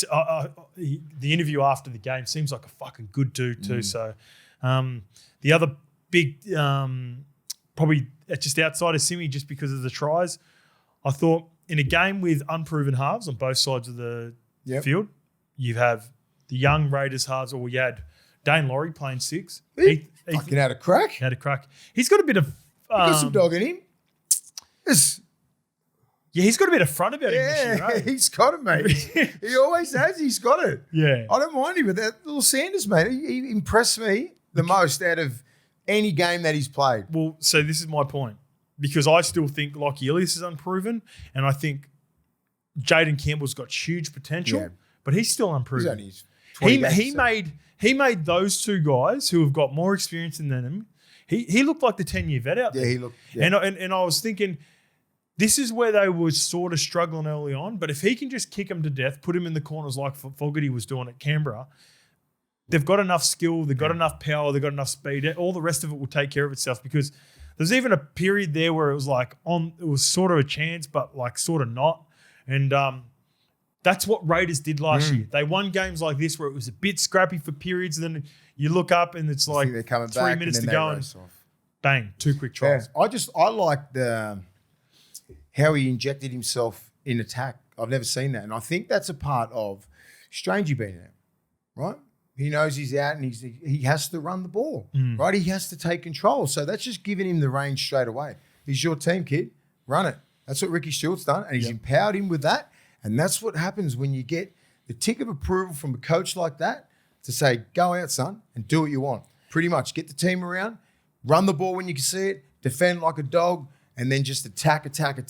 He had that offense humming like it hasn't all year, right? They look good in glimpses, but like that try that got disallowed, that was unfortunate. But he was involved in that. That was a try. You know, and he looked animated and fucking into it instead of like Stone Cold Steve Austin. Yeah, just like I'm like, I get it, like be stoic and everything like that, but like. Fucking enjoy the moments, mate. It's a good trait to have. Yeah. He's very lukey. Yeah. And then every now and again, you can tell the try. It was a fucking mad try. It ended up getting called back, but it was still a mad effort. He let it out a bit. He let it out. Just like, fuck, that was mad. Yeah, same. I like seeing that. Do you know what the benefit that Ricky has that other coaches disdain?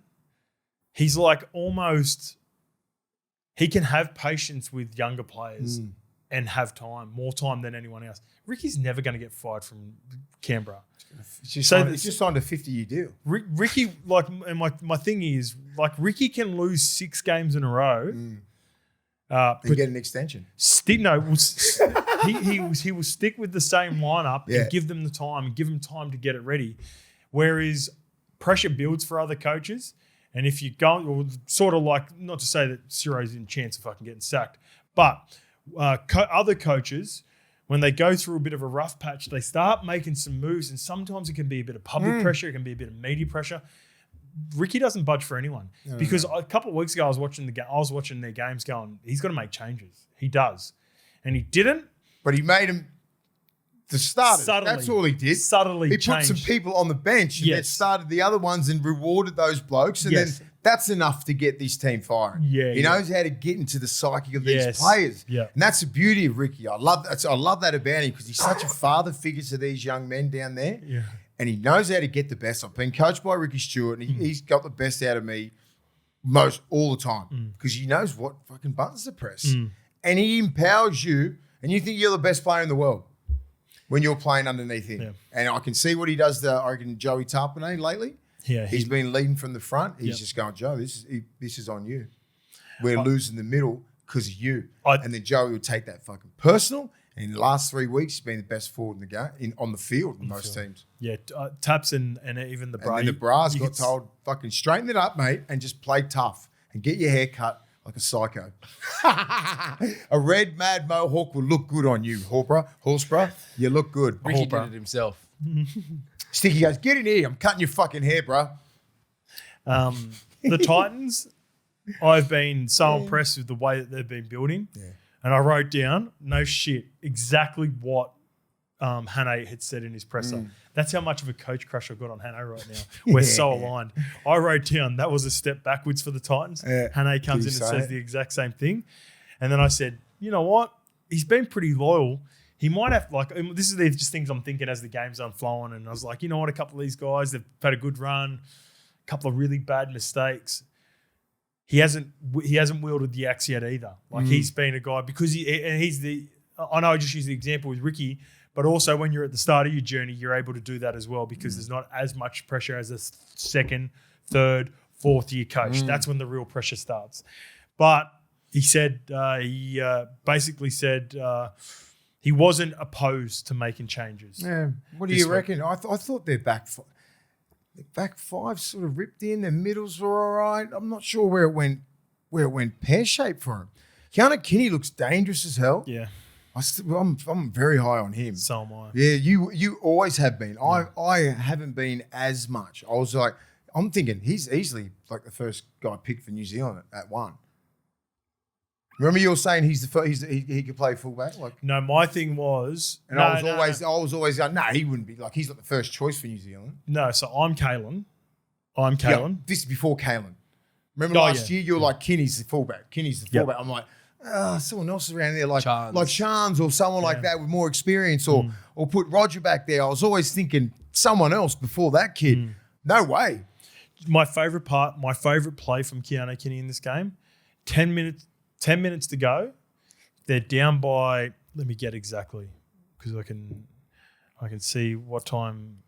Yeah, they scored at 79 minutes. So the game was still in the balance. They were down 22 to 12, so down by 10. He comes up with a huge play. He gets a 7-tackle set, high OQ, about to catch the ball, puts his foot back over the line, gets it. I feel like he's the only player in the team for the Titans that comes up with those sorts of plays. Yeah. They make boneheaded decisions, mistakes all the time. And I told you before how, what's his name? Hane stuck up for the playing group and said it was on him. Some of the things are not on him. I guarantee you, the a large portion of their playing group do not watch footy outside of review and video. And you can tell the difference in the players. You can tell the difference in teams. You can see when the team's best players. When you watch Penrith, you can see when you watch the Roosters, you can see that the way they challenge, the way they talk about games, the way they do simple things by standing on the line when they're close to the line. They just understand the rules. And if you don't understand the rules, it would be a sneaky what's the word? If I was recruiting or a part of a team now, and a guy would have to be fucking super talented for me to not have a guy on my team that I didn't think had good footy IQ. That would be high on my boxes to tick if I was especially recruiting back five, or if I was a party. A back five, you'd have questions, a lot of questions about the rules. Especially now, there's a lot of shit going on for the back five to actually know these little rules that can help the team so much if you're on point, right? Yeah, they don't help themselves at times. When they do, they're fun to watch. So fun. They're fun to watch because I love that Kenny, I love Sammy and all these sort of blokes. They go hard at it. But they make some stupid mistakes, as you say, and you can't do that and you can't keep turning the ball over. They have got a gun forward pack. They can match it with anyone, but they just... Yep, but sometimes their forwards make stupid mistakes too. So easy, plenty of drops. What were you going to say, Lukey? No, the lights. Oh. That's why it's weird in here. The Warriors 36 defeated the Eels 14. Jeez. Who was that creator that called you out and did the video like that? Give him a shout out. Haddon House, his name is. Yep. He He was the one that started doing the why am I having a mind blank? Where the dance the Kiwis been doing outside of the bakery. What's that one? That thing I was taking the piss out of? I've seen that. Yeah. He started doing that at like when the Wars started winning, and then I followed him, and then he followed me back, and then he saw my video and had a bit of fun with it. Gotcha. He had it pre-game made as well. Yeah, good. But he backed himself and sent it to me before the game as well. Yeah, right. Warriors are good. This is what the part that I love. Good, this is I told you, this is my biggest man, coach crush. Webby, been fucking frothing him. Watching the presser after the game, thought they were clinical. Again, I put this up with the Titans win a couple of weeks ago. These wins to me right now at these times of the year are just as impressive as knocking off the big dogs. When you win games like this, they're a little bit ugly, a little bit scrappy. The Eels team were up for it and they'll trying their ass off. And then Webby gets in the presser after and he backs all of his Origin hopefuls. And he basically says, we want all our players to play rep footy. We want to play for New Zealand. We want them to play for Australia. We want to Tonga, Samoa, we want Fiji, Tonga, Samoa. We want them to play for New South Wales. They're talking about Jackson Ford. He goes, except for maybe Queensland. He goes, Queensland, Kurt Capewell, he sort of earned it, but, they had a bit of a joke. It was good. It was good fun. But the part that, the Webby, when I watch presses, and I joked about it with the Hane part of it, like I sometimes finish the answers for coaches. That's fucking unreal. Yeah, like I can almost do it, right? Like I can almost finish sometimes what they're about to say because it's cliche, and you watch them enough, you especially you get a feel for someone as well. Webby, like they ask him a question, and every other coach will be like, "Oh, if he makes it, good on him." Yeah, you go, "I'm not the coach," all that sort of stuff. Webby goes, "I'd pick him." Yeah, I'd pick him. He'd backs be one of the his first I'd players, pick. Yeah, backs his players. plays. And that's what you want. That's what you want. That's what you want. You know what I mean? Like just say like for Origin and shit, like should he play? Yeah, because that's what you want from your coach.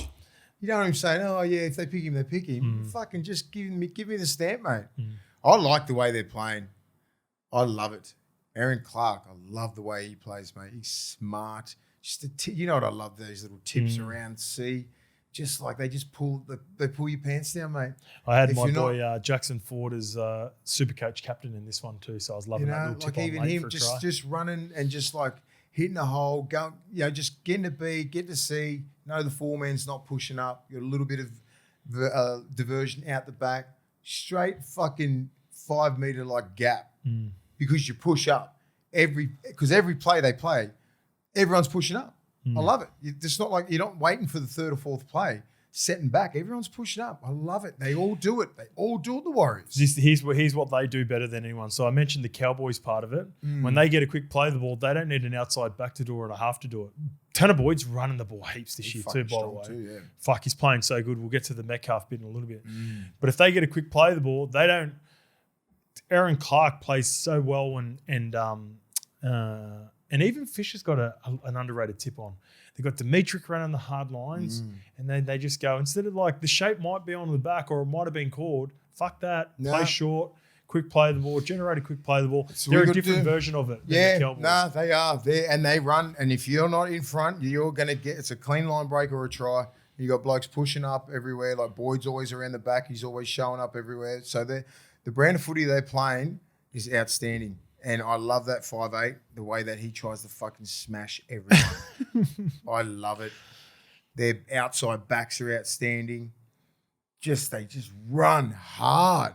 Webby better be fucking getting your shoulders into chest, mate. Webby said after the game, Metcalf will have to wait for the opportunity. And he's rewarding players for form again. Yep.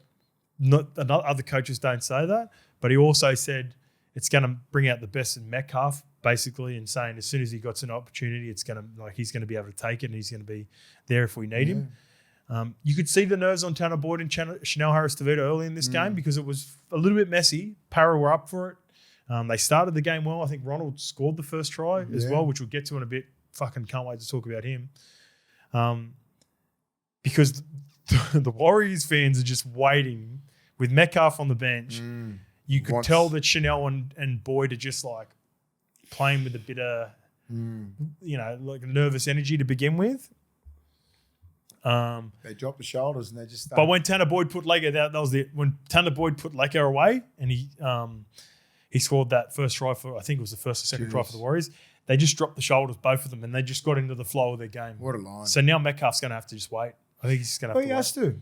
And I love the fact that because these two know, right, that Metcalf is waiting in the wings, he's working on his craft, getting fitter, getting stronger, and he's going to be a part of the team by the end of the year.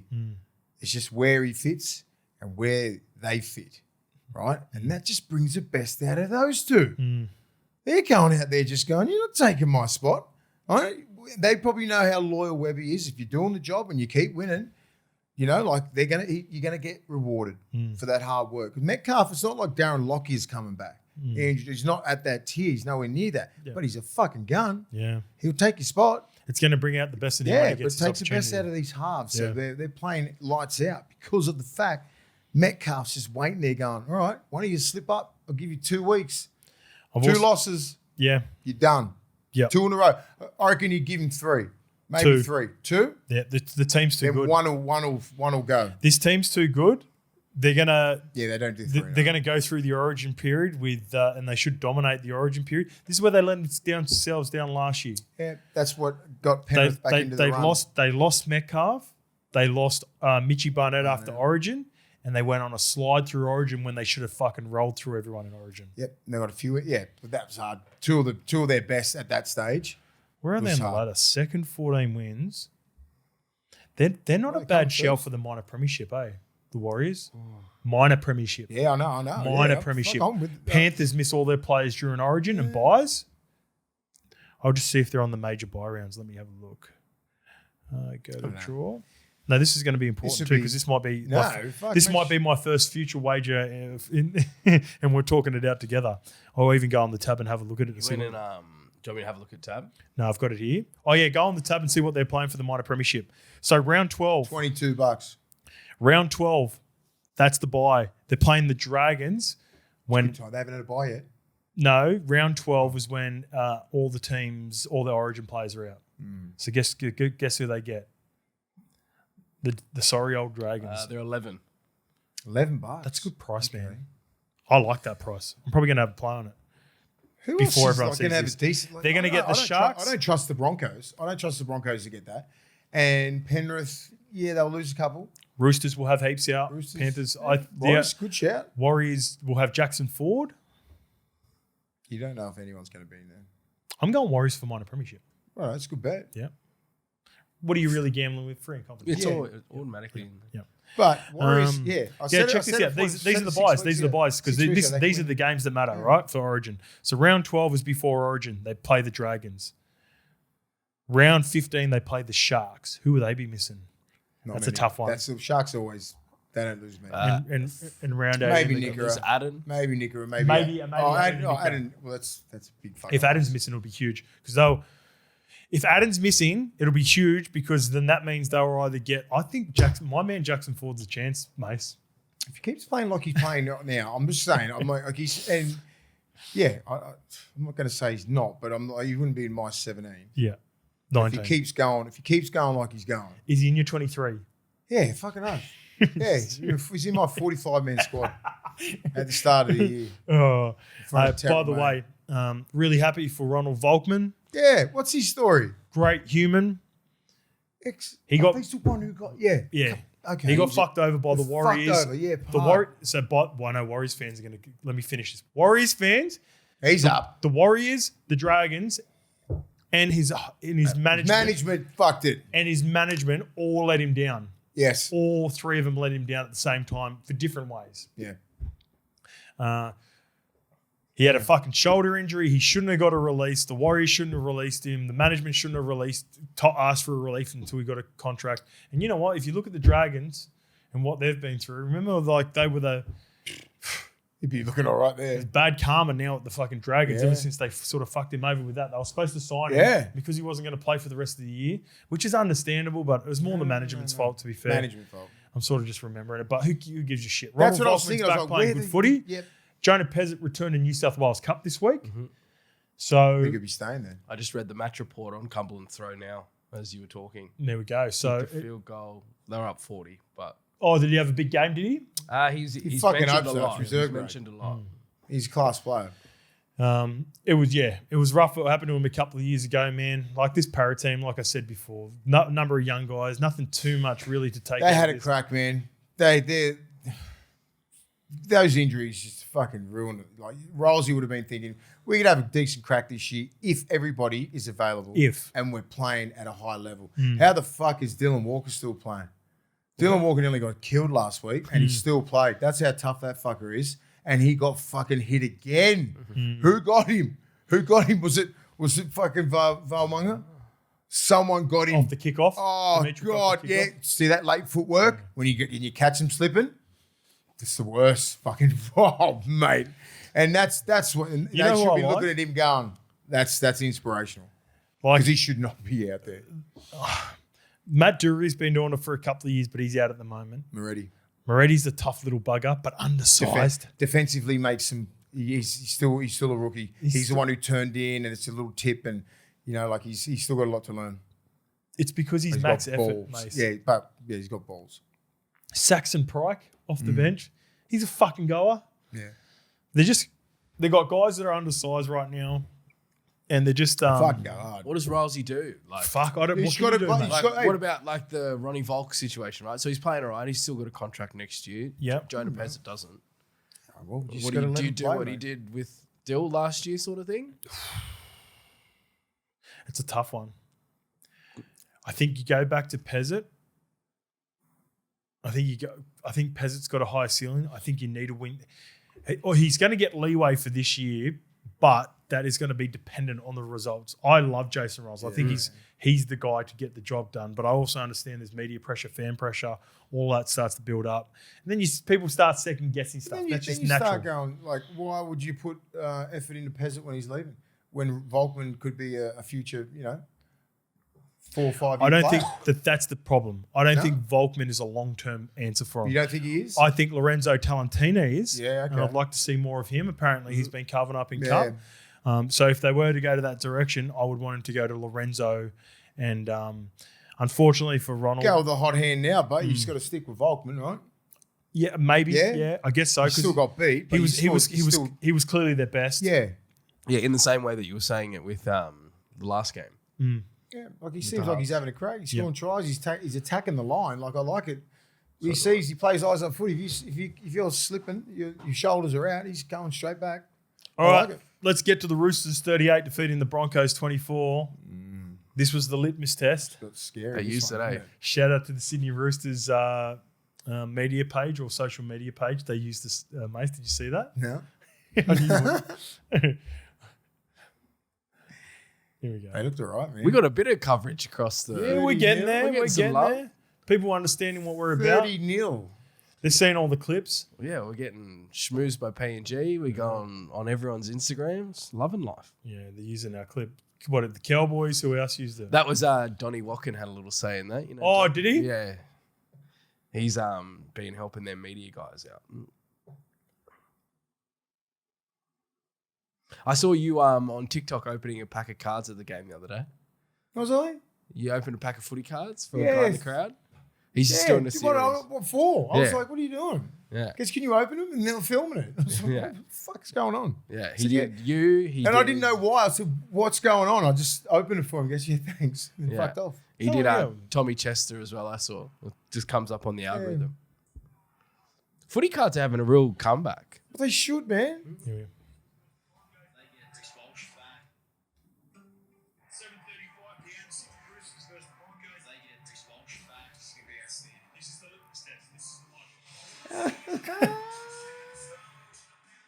That's sick, eh? That's nice. They do such a good job. As in, like, shout out to the Roosters. Appreciate it. Shout out to the Roosters, 38 defeating the Broncos 24. They passed the litmus test, and it didn't come without a scare. In order to beat the champs, you got to fucking beat the champs, and you've got to get to 80 minutes. Foot off. They had that foot off just for about 20, and that little Walsh fucking you've got it down here, but that Savala bit, I was like, this happens, he's going to be a fucking god. God level at that. If they had got... I think Savala still scored. Yeah. Do you? Oh, it you looked watching- messy. It wasn't. Yeah, it wasn't. I think he scored. I thought, but because it went up no try, I can understand why he didn't. Yeah, but it just looks messy, and it just looked like he lost control of the ball. You know how they do that in NFL. The grass sort of saves it, so that if you haven't got grip on it, deems a knock on. Yeah. But I was like, that's a moment right there where, and then he scores a try, and then he sets one up, and then he goes. I was like, holy shit, 30 to what? 24 they got to. It was like 13 minutes to go when he put Ricky over, something like that. I was like, how the fuck is, because this was, again, one of those games. I woke up in the morning. I didn't watch the second half. That's right. You boys were fucking going crazy in the messages. So I always love that. I wake up and go, oh, fuck, this is going to be good. Like, how did this happen? Watch. And then Walshy, they get back to within a try. When he puts Ricky over with like 13 minutes to go. It was 30 to 24. So it was like game on. And then luckily, I think Robson scored, wasn't it? And then someone else, they scored two Robson late tries. out. And Tupou, Toops and Robson. I was like, they could have lost that. It was, and I'm thinking 30's not enough. It's not enough in today's game. No. 30, 5 years ago, 10 years ago, it's like you can just fucking take half the team off. Let it relax, and not against, especially against the Broncos, and especially when we get to the South game even today. Yeah. It's like, 30 ain't nothing against these guys. No. 20, like you got to put them to bed. You can't go to sleep. You've got too much strike. Too much strike. I'm only talking about some particular teams. The Roosters are like that. The Broncos are like that. Souths are like that. I know the Broncos got busted in this game and they were still missing Payne. This was the big tick that I needed for the Roosters. Yeah, they needed it. Because I needed to see them do, like, Broncos have had injuries and they've still stepped up and they've still fucking humbled some teams. Yeah. So big tick for the Roosters, big tick for their new two big signings. Ches starts it, Robson finishes it. Their last 2 or 3 weeks as a duo, as a combination, it's the difference. Yeah. It's what they were missing. Yep. It's honestly like, I know Savala played well in spots last year, and Connor Watson and Uelu were good in spots, but Ches and Robson are a different level. They're a different. They're elite. They're elite. They've got game awareness, leadership. They come up with big plays at the right times, and the Roosters, Robbo, Nick Politis, they must be frothing right now with how their two big name signings have turned up in the last 3 weeks and when they've needed it. Yep. Also, Savala. I just love Savala in the centres right now. His ability to link up. You know who's the biggest beneficiary of Hugo Savala? The winger, Toops? Or Yes. Toops in a bit. Like, he's got beautiful hands. Just silky Toops hands. because of this. Teddy doesn't have that silky cutout. No. He can pull it off, but it's not. You wouldn't say that he's he's not a Reece Walsh or a Drinky or a Kalen, right? Or Trell. He's about a 6 or 7 out of 10. He's got a lot better as his career's gone on. Yeah. Teddy loves fan-shaped, sweet, early tip Savala with a centre who can just go, but like Savala's nailing it every time. He's got halfback hands. Yeah, that's what I'm saying. And Toops looks like Toops should have scored more. I think Toops He dropped one last week. He dropped one. Filthy. Yeah, he's dropped a couple. He should have get 200 this year. He's going to get 200. He could have caught AJ if he fucking held on to his tries. Yeah, I like it. His hands are silky. He defends good. He's a player, mate. He's just a proper player. You know that when you can put a 5'8" and then chuck him in the centre, starting centre, and still hold his own. Well, what a don't luxury. look out of place, mate. What a luxury. So he can carry. He doesn't even have to carry an extra half on the bench now. And good defensively. He could carry an extra middle or an extra outside back. Have a guy like Cody Ramsey, which we'll talk about in a little bit. And if anything happens in the halves, bang, Savala straight in the halves. Yeah. Fucking. They got it. They're the most dangerous team in the comp. And I love the way he handled himself against Katoni. Yeah. Katoni's a bit injured. Yeah. A little bit busted. Badly injured. Yeah. Well, Plain flasher. the plain flasher. We spoke about it last week. Yeah. Playing through pain. Big time. He's tough, Bricko. Yep. But you can tell that it's hampering him a bit. 2 to 3 weeks. Here's another smoky. Here's another smoky for you. With the new game, his form the last 3 weeks. My only concern is what happened at the back end of the game, but I wrote down Origin smoky as the game was playing, even in the first half. Victor Radley. Can he play? He's back. Oh, fuck He can play with the new eligibility rules. Good. I'll pick him too. Straight away. He's back to fucking Victor Radley just before he made the decision to go to England. Yeah, agreed. Yeah, he's whacking bloke. Oh, can he be perfect? Perfect. Especially in this 19-man game. The only thing... Please be I don't know how he didn't get sin bin 2 times in this game. Oh, he's borderline. The head-to-head contact on Paddy Carrigan. Shout out to Paddy. Tough. Yeah, I like that. Because Paddy's a fucking proper OG, because he's a tough cunt, he just got straight back up. Yeah. Anyone else, if Paddy lays down and goes off, 10. Sent. Yeah, reckon? Potentially, he fucking headbutted him. And this is talking about I'm loving what Rads is doing right now. Even though, look, that's how I deemed the rules would be if something like that. So just say if fucking Paddy lays out, right? And there were a couple of incidents. Even Teddy with the hip drop, I think it was Tolty around his legs. Teddy gets up, he walks, so therefore Tolty doesn't go off. But then it benefits him later in the game because Victor Radley ends up around Karapani's legs. Karapani hobbles off. For the last 3 weeks, anyone that gets injured in a hip drop tackle, they're sent for 10. Double syndesmosis. Victor stays on. Yeah. It's so weird, mate. It fucking was so weird. I thought Rads should have got Simbin twice. He stays on there. And you know what? He would have been thinking, I'm fucking he even said it on fucking Fox today. How did I get him He said it on Fox today, and I love it, right? But I was like, do I think either of those deserve to be sin binable offence with my interpretation? No. Even the headbutt, it was trying to be aggressive. Yeah. Head-to-head contact, trying to make a tackle. For me, it would have been 6 again, but I've just seen multiple fucking incidents where that's been fucking penalised. If it was shoulder to the head, it would have been different. Well, fucking what happened to Flegler last week when he knocked out Ali Lautea? Was that his shoulder or was it his head? That was head-to-head, mate. It was head-to-head. That's where it's like... Jesus. But guess what? It's because Paddy didn't lay down, and it's because fucking Teddy didn't lay down as well, and we can't factor that in. I love that. Anyway, there's my little rant on that. Let's move on. But... fucking I'd pick him in Origin anyway. I'm all in for him. He's playing outstanding. Could you play him in the front row? You play him, Yowie, and Cam Murray. That's the problem. Yes. That is the problem. He can play front row, mate, in this modern game. Easy. He can definitely play on the bench somewhere. If you're going to pick Connor Watson, right? I'm picking him over Connor Watson. See, I think Connor, and this is what I mentioned, I think Connor's going to miss out this year. He can play 9 as well, Victor. Laurie's come out and said he's going to take 2. This is even before Laurie. Laurie said this throughout the week that he's probably going to pick 2 specialist 9s. So I think it's going to be Brayley and Robson. Because of the new rules, mate. They've got 6 men on the bench. I get it, yeah. They don't need the hybrid anymore. So he loses his, for Origin especially, because Connor Watson was awesome on the weekend, I thought. I thought he was really good, come on, change the pace of play. But his versatility was what got him the spot for Origin. Now I think it's going to be a detriment to him this year with the 6-man bench because they're going to have specialist players. Yeah. They might be able to go an out-and-out hooker, and the hybrids will be front rower / middle / back rowers. Well, Vic is that. Yeah. He can play 6. He can play anywhere in the forwards. He'd be one of my first picked. I forgot that he was eligible. Yeah. I love him. He's always been an Origin player. I was spewing that he made that decision. Now he can come back. And big congrats to Cody Ramsey. Mate. I met Cody Ramsey when he was a young kid coming through with the Dragons. Yeah. Him and Normie used to carpool together.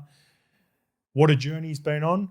Unbelievable. Nearly died, mate. Nearly legitimately died about 3 or 4 years ago. I had the pleasure of interviewing him on SEN last year about his return to New South Wales Cup for the Dragons. And he got emotional in that. I got emotional watching him speak in the game to the crew of Fox after the game. And Robbo nailed it again with the way he spoke about, Cody Ramsey, the person, the journey, the player, deserved his shot. And I thought Flegler was a good story at the start of the year, and it still is. But this is a great story as well. So congratulations to Cody Ramsey. Outstanding. Good dude, good human. And come back to congratulations to both clubs, the Dragons and the Roosters. The Dragons for sticking with him, getting him back, getting him playing for the New South Wales Cup, and then Robbo and the Roosters giving him an opportunity. Talk about resilience, huh? Yeah. And mindset, unreal. All right, let's get to the Broncos. Duffy to Wilson. Yeah, they look nice. Could that be the early look next year? Yeah. I don't mind Duffy. Yeah. He's all right. It's his second game, isn't it? Second game for the Yeah. Broncos. Comes off the bench, bit of pressure there. They looked all right. They looked Steps good. in second half. They hadn't scored a point before he got on the field, Mace. Madge's the sort of guy too. Peasant's on his way up there on a 2 or 3 year deal. Madge ain't going to give it to Peasant. Not a chance. This is Not a going to thing. bring out the Not best with of this both kid of them. there. Mate, he's been fucking He just- looks good. Nothing. He just seems like it's just nothing. The moment's not too big. Anything like you're getting done 30-0. Come on, get on, son. Remember I when wasn't saying it was him with the catalyst to bring it all back, Remember but when he's a part of it. remember when I joked that they could get their reverse Tommy Dearden? I think it is a reverse Tommy did. I said that about 4 weeks Yeah, ago. you did, and I think he's all right. I think he's on the way. They had a huge rap on him up in North Queensland for whatever reason. Didn't work out. Maybe got a couple opportunities. They ended up, Todd Payton couldn't quite stick with who his 7 and 6 were. They tried Dearden and Yeah, he Duffy. had a They few. tried Dearden and Duffy Purdue. come in. Remember they had, I think he might have been on the same age as Purdue against Manly when fucking Olakuatu went mental. tore shreds on him, right? And then he didn't really get an opportunity again. Maybe I think he might have even got injured at the Cowboys last year. I love everything about I like his size. I love his goal kicking. He's got a good temperament, which is going to serve fucking Walshy well. All I think about is when I'm looking at people play for the Broncos, who makes Walshy look their compliments best? Who Walshy? compliments Yeah. Walshy? Because you just want to get him. Even in the first half, there was an opportunity where again my gripe with the Reynolds Walshy combination is Walshy went to go run and get on the ball, and Ren pushed him away, and Walshy just went, "Oh, that's my OG, sweet," pulled away. He won't with anyone lesser than Reynolds. Exactly. Anyone. Maybe Hunty, but even Hunty lets him play his game. I think so. because he's Yeah. not as ball dominant as Reynolds. Yeah. What happened to Reynolds? You get Concussed. concussed bad, eh? Yeah, That's so he'll bad. miss next week, and they are playing Manly, potentially. Yeah, he got pumped. Are they playing Manly? I'll have a look. Fosball? Bronx still look good, man. Manly. With all those losses, I mean, they're obviously the If they're playing worst Manly- Saturday, start in the 7:30 world. Manly. Here? Yeah. I'm going to go watch that game. Like if they It's a didn't big get week. up pumped like 30-0 When you with watch those that game? tries, they'll be in this game massively. I reckon if they kept it to like 18-6 at halftime, I reckon they'd fucking near come away with it. If they didn't, there's one big thing that happened. Oh, yeah. They had a sin bin, didn't they? They ended up getting a sin bin in this game?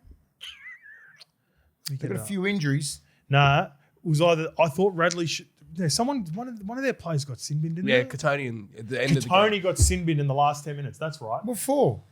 Putting the elbow in. Oh, they dropped the elbow. yeah. Yeah. 2 to Yeah. 3. The He's people's getting 2 to elbow, 3 yeah. weeks. People's Yeah, elbow. yeah. He had 2 to 3 weeks he's out. Shit. That was just pure aggression and just frustration. I love Katoni. Yeah, that's He you got got to that one get. wrong. Got to get. Yeah, don't do that. He got that one wrong. Back of the I can't- head. we Back can't of the even head stick up for too. that one. Back of the head. Back of the head. Come on, man. Origin. Oh, No. no, it is What was two. that? If he gets, he'll have to take the plea, take the 2, He'll and take then 2 weeks. He won't play another game before selection. Well, you know what? He needs to get healthy as well. This could be a silver lining for his season. 100%. He needs that. Yeah. But it should have been Katoni, and then straight after that, or just before that, it should have been Radley on Karapani because the Karapani list. When did Karapani leave the game? Anyway, Fucking same time as around the same time. Marky Mark. Yeah. Wasn't it? Yeah. No, it was No, way after after? because Mariner went off originally, and then Mariner That's had all. to I was hobble just back saying on. Mariner. Yeah. Anyway. All right, let's get to the Knights. 42 defeating the Rabbitohs 38. What a win. They're fucking dangerous, Newcastle, man. That's a dangerous team. So that's the first look we've seen with their best side on the field, I'm thinking. What about how I have fucking 7 tries are scored for the Newcastle Knights, and I picked 2 try scorers for them, and I can't get either because fucking Lucas scores 2 and Trey Mooney scored 2. Yeah, I know. I saw that when I saw our multi, I was just like, okay, we got him. I said, surely we got We the got other Tallis 2. Duncan only. You fucking Tallis Duncan. Trey Mooney with 2. Played outstanding. Led the way. Playing good. They look so dangerous. He's figured it out. They had not the same team as last year. Put Brown in there. But everyone else was there last year. But injured. They were all injured. Kalen missed a huge portion. KP is... Fletcher Sharp got injured at round 12. Dylan they were Lucas just missed busted. 10 games minimum. This is a good team. This Knights looks like a top 8 team. this night's version? They can put 42 on the Rabbits. The Yeah, I Rabbits do. are on. The Yeah. Rabbits, that's not a shit side that they're playing against. There's so many tries in this game. There's like not It's anything. It's like a anything basketball game. They go one. No one could defend anything. There's not anything anything really technical to talk about. Like I remember I was watching it and sort of in and out, and I'm not even gonna lie, I lost concentration in the game. It's clear Like- holes, it was like block for block, and then fucking Dylan Lucas runs into a 5-meter hole. It's like, what's happening there? How's that happening? Miscommunication from the middles and like people turning in, and it was very bad defensively for both teams. But it's also a reflection of where the game is at right now. Yeah, I agree too. And the next couple of games as well, especially the next game. Like once you get on a roll, it's hard to stop. It's hard to stop the bleeding. Like when the Knights were up, 24-30-0, and I'm like, just going off the last night with the Brisbane, I'm like, that's not enough. Not against South. Not against South. And then they started the roll. They end up getting in front. Trell kicking that one from the sideline. I'm just like, how the fuck is this happening? He loves the. That try he scored. I love. What about the little melee at the end too? And Phoenix Crossland got over him. Yeah. You see that? Yeah, And Cody he's got the shit. Yeah. Come on, boys. Like, hey, No, because they're trying to get one back on Trell because he's They done have- that. of course they 1,000 do. times. It's Yeah. like we love the shit out of Trell. I But love guess it. what? And Trell took it. Trell was sweet. He just laid on the ground. Trell sort of just laid on the He just ground. couldn't be bothered getting up. He's like, fuck this. The angry old man, Cody Walker, comes strolling over. I fucking love it. I love it too. I love it. He fucking tears me, Cody Walker. But I would love to I'd love to hang out with Cody Walker. Oh, fuck. You know, So training. it's going for I think that I'd like he'd be the sort of guy. Fans that I don't know, Funny man, I reckon. unless you've played with these sorts of guys, like I reckon people would get frustrated by guys like Cody Walker. Nah, and he's the fucking best dude. But he's a good human. He's a legend. Yeah. And he plays with passion, man. He's angry. He's Yeah. an angry motherfucking man. even after the game, Phoenix Crossland sort of looking at him just like, calm down. Doing, mate. Dill Brown just gave him nothing, like sort of just stands in the way. Just so fucking crazy. Yeah, don't care. Yeah, Talis Duncan was going mad. Trey Mooney just goes, stop it. You can't punch on. And Talis, I don't know what he was saying. Did you see? Trey Mooney gave up. Yeah, Talis Duncan. Talis Duncan, but like Trey Mooney, He would've smoked. but Trey Mooney just gave up on the goes. I want to celebrate the win, pretty much. Just walked away. Said, mate, fuck off. They're, Please, leave me alone, you psycho. stylistically, like, because here's the dangerous part for the Knights. Because I want to talk about the Knights. I still think, yeah, when you score 38 points, when you lose, you're still a threat, and you can go toe to toe with anyone. Yeah. When do they get a bye? They need a bye bad. Who? The The Knights, or did they just come off one? No, they haven't had one yet, I think. I think they Well, might they have had just an come early off one? one. Yeah. Do you see there's an NRL account? Someone created the pie and they just Yeah. posted And they beat the celebrating the Dragons. Dragons fans. Have you seen that? AI? Yeah, they need to get to round 12. So here we go. Beat the Rabbitohs, and they've got the Dragons and Titans into the bye. Oh, well, there you go. If they could, This is the game they would have been going. I Get would. this. I We're would, going a month. if they get the Dragons, what game's easier for them? Probably the Titans Dragons are hard, after mate. the bye. Titans are hard. I think if they can get this game, I would rest Fletcher Sharp, because I think he dictates their Put ceiling Sand and Smith in there. for 1 week. Yeah. For 1 week. So Even a couple. you potentially get no games of footy on the round 11, round 12, and come back against Para, because I know what Caitlin can provide. I've seen what Dylan Brown can provide.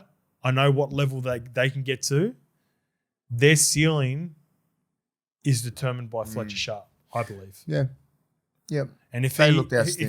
if he can get back, because he's hobbling around right now, and if he can get back to say 90%, because you're never going to be fully healthy after having an injury like that and playing through it and dealing with that, and he sort of got back before all of them. If they can give him a spell, yeah, this Knights team can make some fucking Dylan noise. Brown looks sharp. Yeah, man. he looks good. He's the best I've seen him for years.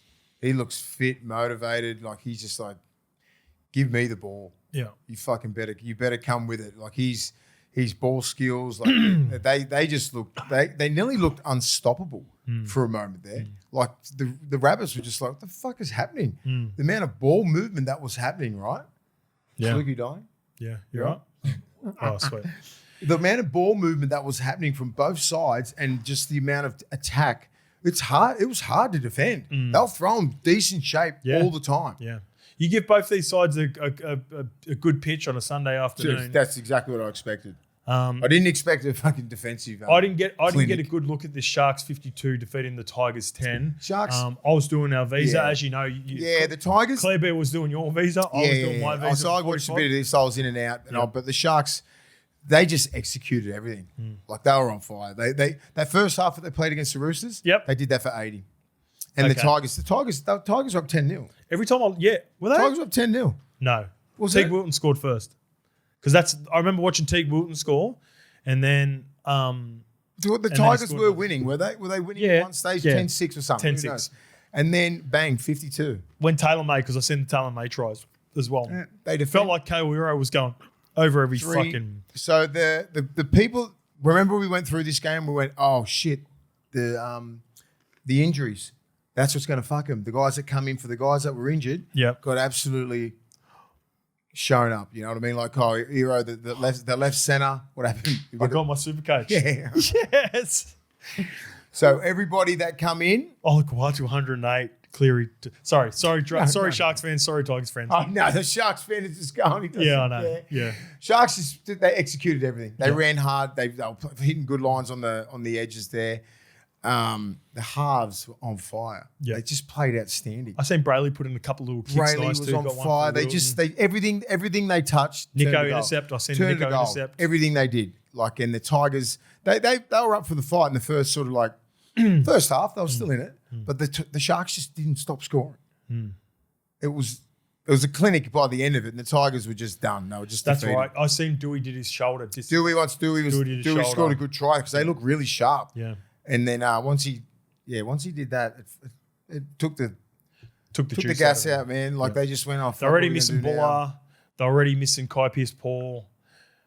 Still, fuck, that's a big scoreline after a big week too. As I said, they just didn't miss everything that Sharks tried. You know, sometimes they wouldn't come off. Everything they tried, I'm like, another try. In the preview, I said this is the sort of game that can springboard the Sharks, and they could win, and they could win by a big score, and then they can go on a bit of a run. That's what they did. And it's hard to dissect a game where you just beat 52 and it's like there's no defense from the Tigers, and Tigers showed up. They played all right, had a crack, but the Sharks just pumped them, and they were good defensively as well because the Tigers threw a fuckload at them in the first half. Well, we did it, boys. We got through this episode.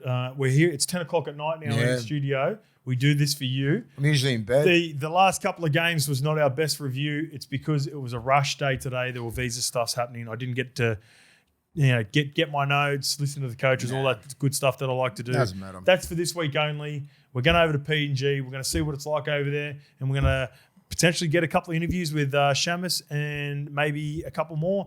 And Lukey is going to vlog the experience, and we're going to put it up. So be fun, man. I'm pumped. We'll see you when we get back, or we'll see you on the Thursday. vlog or on social media, or come and follow us. You'll see us. Chances are you're about to lose. For free and confidential support, call the number on the screen or visit the website.